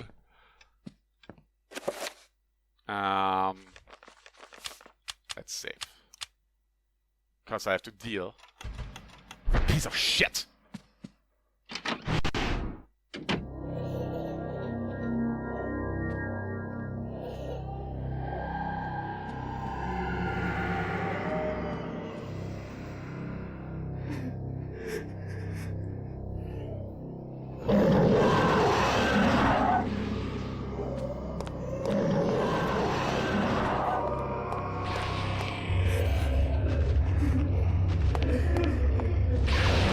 Ah!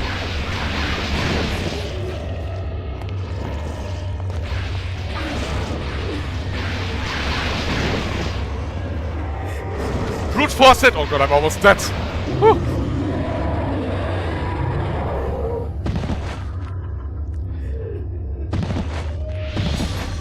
Max has found a magical rune, a red magical rune, ladies and gentlemen. But was it real? Or was it not real? Well, we didn't lose health, did we? Let's see if we have that rune. Wait, was it real? I don't think so. No, I'm even confused. No, we got it. Holy shit. Having some life refill is always good, so let's make a recover with red on here. And let's save one more time.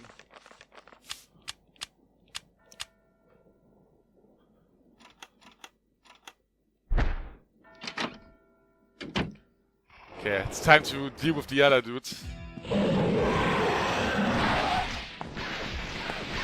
Wait, he's killing... Oh god, what the hell's going on here? Oh shit, I don't like this. Oh, thank you. Much appreciated. It's nice to see that you monsters don't like each other. You know what? It's time for some hot lesbian action, aka...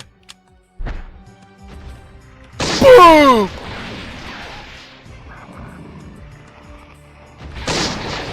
I think that thing is doing nothing.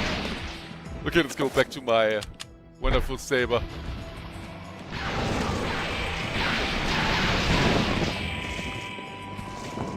By the way, I could buff my sword now with red.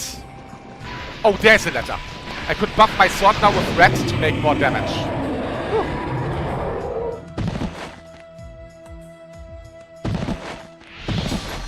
Max has found another magical rune, and with that I think we discovered the invisible spell.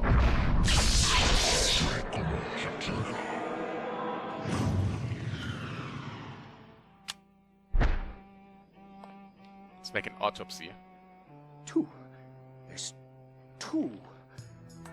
And learn a little bit about these creatures.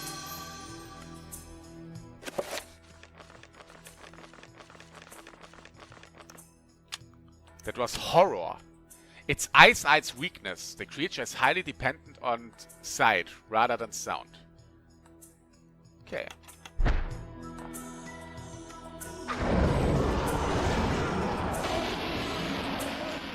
Why did I hear a double sound? Did something spawn?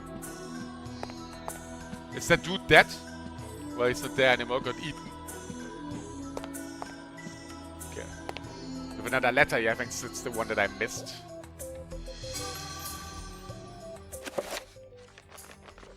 Letter 2. Dear friend, the house has been forsaken by the ancients. I dare not enter it for fear of my mortal soul. I would suggest that you leave also. Bring the book. Wait. Bring the book. It is a far more potent tool than you have learned, and may well swing the balance in our favor. A. Roivas.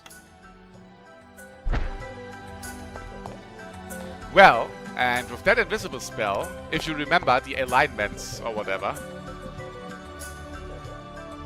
and if you don't remember that, well, with Alex, there was a door here, you kind of have a tip here. An oil painting of the mansion's foyer hangs on the wall. Max wonders why the artist would paint an inaccurate picture of one end of the room with such detail and clarity that it approaches realism. And, okay, I don't know M4. I mean, probably only M4. I mean, you know, obviously, Knallhart durchgenommen. And there was a Knallhart durchgenommen with Wolf and, how was the other dude called? That doesn't work at Game 1 or at Rocket Beans anymore. But yeah, Knallhart durchgenommen actually made a series of Eternal Darkness. What the hell? He's talking. And both of them were stuck at this puzzle for an hour, I think. That was so hard to watch. But yeah. I guess we have to use the red alignment's invisible spell here. Maybe I'm stuck too. But yeah, that was so hard to watch. Because it's not even that hard of a puzzle, if you think about it. But yeah, spell list, reveal invisible, it even says reveal invisible in red. And now... because red beats green. And the door is... and they took like an hour for this. But yeah, I mean, I don't want to flame other people. It's just funny to see. And the best thing is, on episode 1, they played the game without saving, okay? And they played it for like an hour or something like that, and then they died, and then they were like, wait, this game doesn't have autosaves? You know, and like at the same time, I think it's sad because these people grew up in our generation. Of course this game doesn't have autosaves. I mean, what do you expect? You have to save yourself. Yeah, like this. So. And then they needed to replay everything again. But yeah. That Knallhart durchgenommen Eternal Darkness is so hard to watch. I actually stopped watching it at one point. Because, yeah. Oh, we need the basement key. I mean, it's not like, you know, to make fun of people. It's like seriously, if you just think a little bit. Like, a little bit of thinking. Just a tiny bit of thinking. You know, then you're not stuck. I mean, you can be stuck at stuff for like 10 minutes, of course. But if you see people playing a video game and you see that they just don't care and not think. Oh shit. Then, yeah, it's really hard to watch for me. I mean, you can always get stuck at stuff. That's obviously not the point here that I want to do.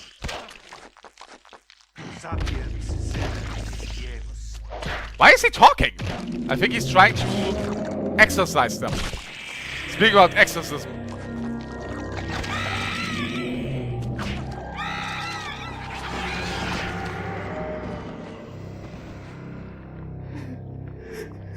Fabulous.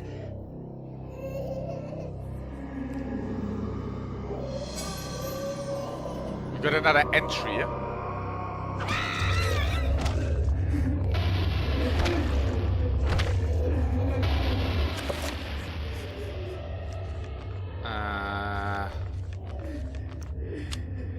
It's about the zombies. Limbs regrow as phantom entities when severed, causing deep-rooted insanity in the observers. What means, this is the tip, don't fucking cut off their limbs. The wrappings of the mummy are highly combustible and catch fire easily. That's why in one of the levels we were able to kill them with one hit most of the time. Here we have another stone tablet. And I think we're pretty much almost done here. By the way, I didn't use my pistol so far, but don't worry. Okay, I definitely have to. As much as I like the crying, I definitely have to get some sanity back.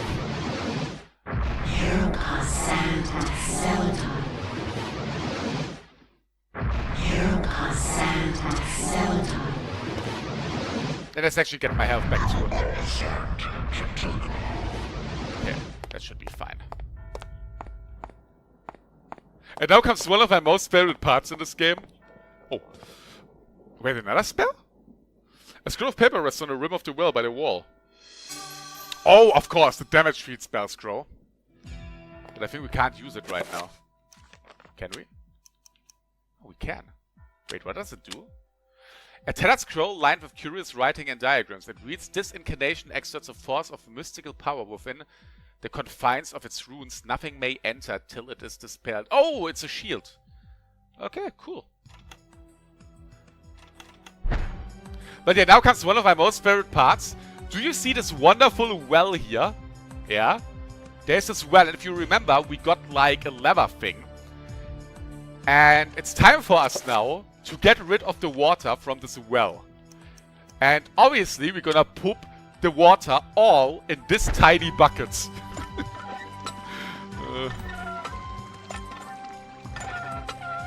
Damn, that bucket can hold a lot. Look at this, not a single drop of water spilled. It's an... how is it called? An unlimited bucket thing. But yeah, let's go down here.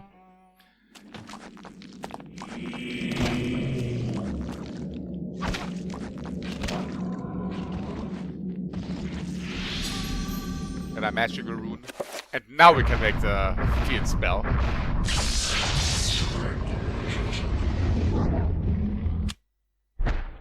But yeah, we're going somewhere. If you remember, they said something about they have their shit under this mansion. Oh, we can make an autopsy again. Oh, fantastic. And he's eating it, I think.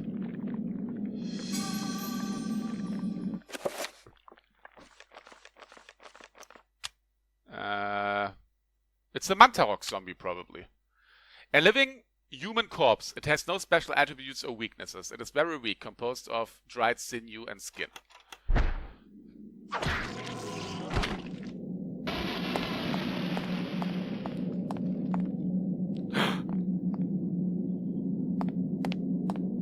Ooh, that did not age well. Okay, guys, for everyone that does not know what this is supposed to be, this is supposed to be an underground city. Unfortunately, the picture in the background did not age well at all. But yeah, this is pretty much the big reveal that under the Royals mansion is a fucking underground city. Of something. Max is incredulous at the sight, a desolate ruin of a fantastic city built into a huge naturally formed cave. Jutting spires and looming buildings poke through the dense fog. Light ebbs through the city, crackling in the wake of an energy spilling from a light source held aloft by unseen forces. But yeah, seems that there's a big-ass city down there. Speaking about big ass city, I need to align a spell. Enchant item. Damage. I mean, red. Okay.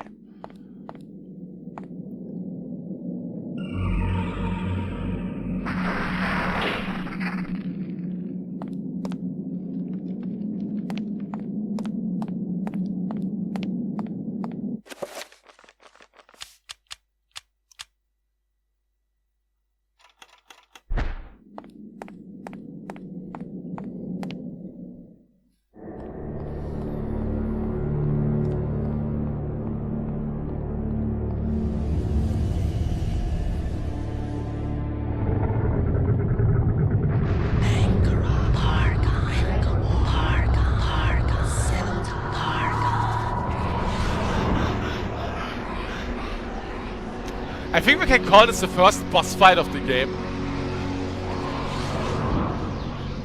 If I remember, the boss fight was pretty lame, but hey. Let's be honest, every Resident Evil boss fight is lame too. But yeah, I want to be smart now. And enchant my wonderful pistol with red. You remember? Red beats green. Unfortunately, the reloading takes ages. Holy moly. Pang! Pang!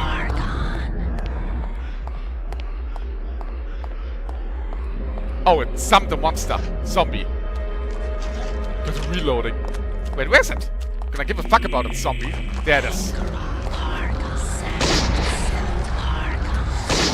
Oh, it blocked, I think. I don't know. I don't want to stand there. Wait, I only have...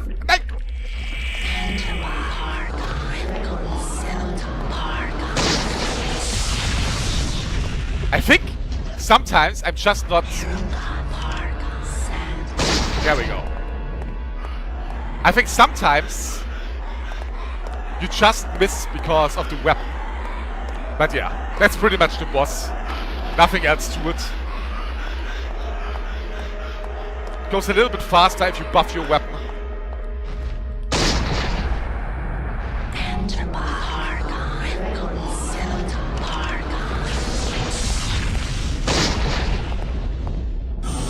Oh, there wasn't already. What the fuck was that for a sound? That sounded like an emulator glitch. That sounded like an emulator glitch.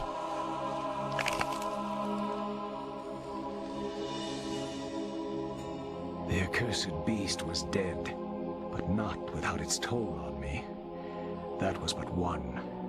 Guys! A happy end! Finally, one happy end! I knew I had to get help. Ugh, this game made me really depressive. He survived! I knew there was a way. I just had to find it. Look at this! 3 months later. He was leading the attack group against these monsters. Was he? Oh. I tried to tell them, but they wouldn't listen to me. Damn their eyes! They didn't believe me.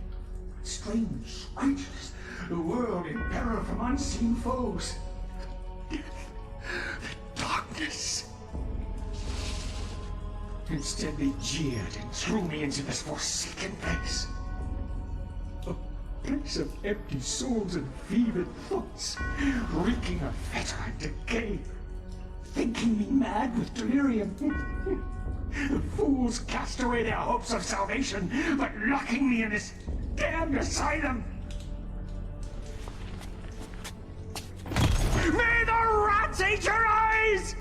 I am now lost to your cause! The darkness comes!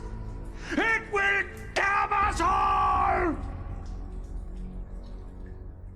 Let's be honest, this game is fucking depressing. Have a good night, Wolf Hunter. I'm gonna stop now anyway. At least he's still alive. I guess that's good. But yeah, ladies and gentlemen, and with that...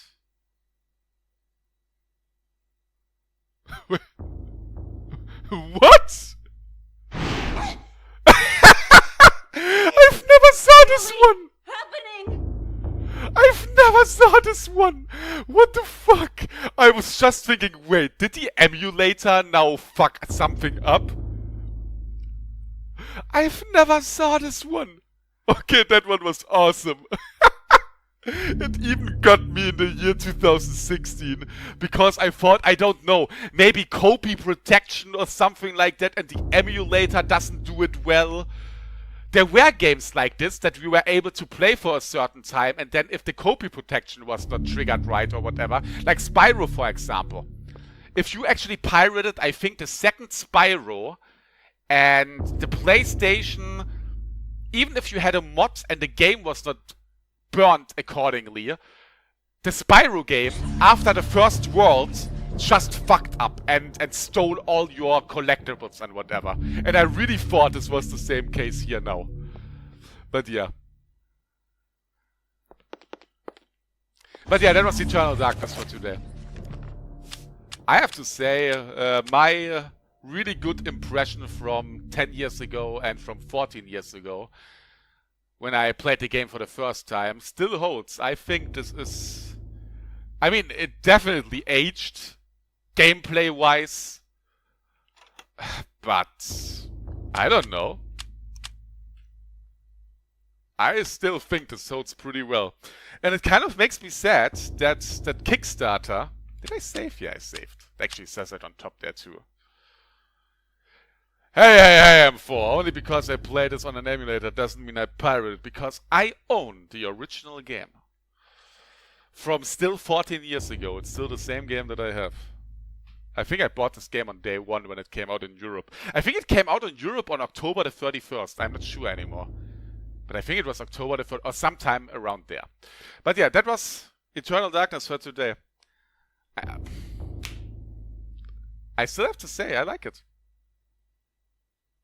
And we still didn't say the best. We didn't see one of the best insanity effects that I don't want to spoil right now.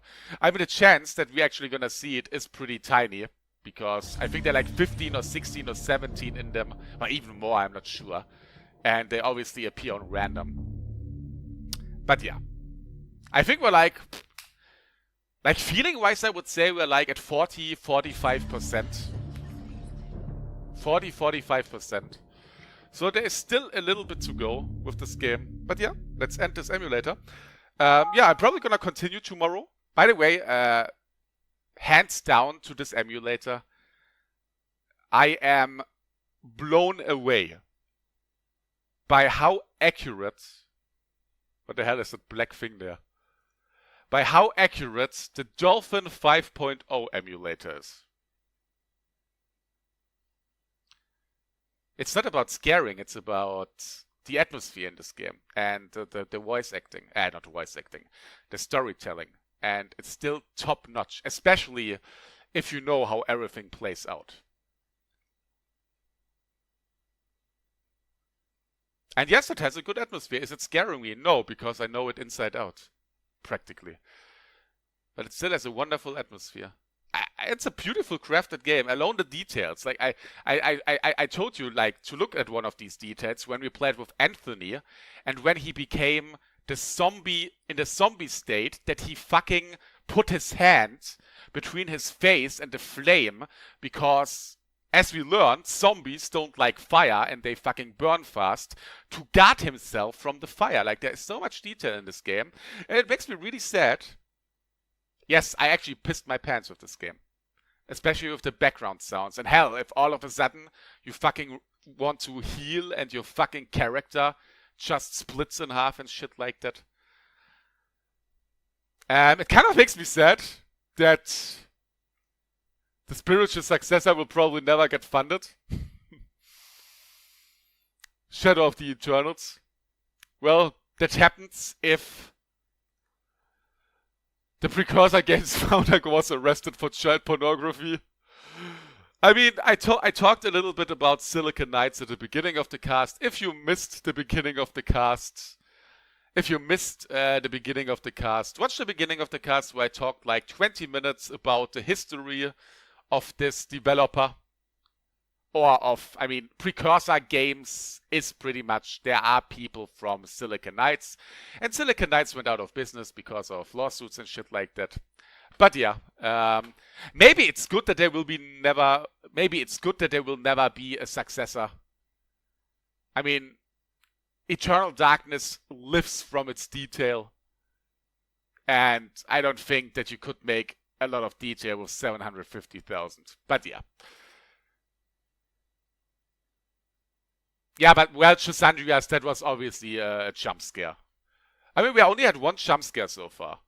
You know, games, even that early, or especially that early, I mean, they tried to make an atmosphere, you know? Like, I mean, Silent Hill did it good already with atmospheres. They didn't try to... I think this is actually going into the Lovecraft direction, obviously. I think there was even a book with a sunken city or something, an underground city under ice from Lovecraft or something like that. I don't know anymore. But yeah, I still fucking dig Eternal Dark. I'm surprised myself. I didn't expect that I think that this game triggers the emotions that I have in that way. I mean, obviously there's a lot of nostalgia. Obviously, if you would show this game to 11-year-olds that plays fucking Resident Evil 7 and whatever, that he fucking pisses his pants because it's so bad. But we talk about a 14-year-old game. And it still holds. And the story is like I'm not gonna spoil anything, but the last boss fight, symbolic-wise, if I remember correctly, is one of my most favorite boss fights of all time. Not mechanic-wise, but story and symbolic-wise. But I obviously don't want to spoil that. But yeah, that was Eternal Darkness. Again, if you missed the beginning of the stream, I talked a little bit about Silicon Knights. That, unfortunately... Yeah. I mean, they made some good shit. Like, they made fucking Blood Omen. Legacy of Kain, at least the first one. And they made Twin Snakes. What is a good game? Yes, it's broken. But it's only broken because of one-hit kill headshot ego shooter mode. The fucking game was not designed. The first Metal Gear Solid was not designed for the gameplay elements from Metal Gear Solid 2. But yeah. That was it for today. I thank you. I hope you enjoyed a little bit of Eternal Darkness. I hope you're not as depressed as I am right now, because let's be honest, right now, every single person had a cruel fate. We saw Pius. That seems to be the big bad now. We saw Elia, that got raped probably. We saw Anthony, that unfortunately tried to make a conspiracy public, but he transformed into a zombie. We saw Karim, that in the end got his love of his life, even if she doesn't look as good anymore. And we saw Mr. Maximilian, that unfortunately ended up in an insane asylum. Yeah, but it's not Silicon Knights that ruined the cutscenes. It's the director that ruined the cutscenes. I think, who did they take for the cutscenes? They took some famous Japanese movie director. Give me a second. Twin Snakes.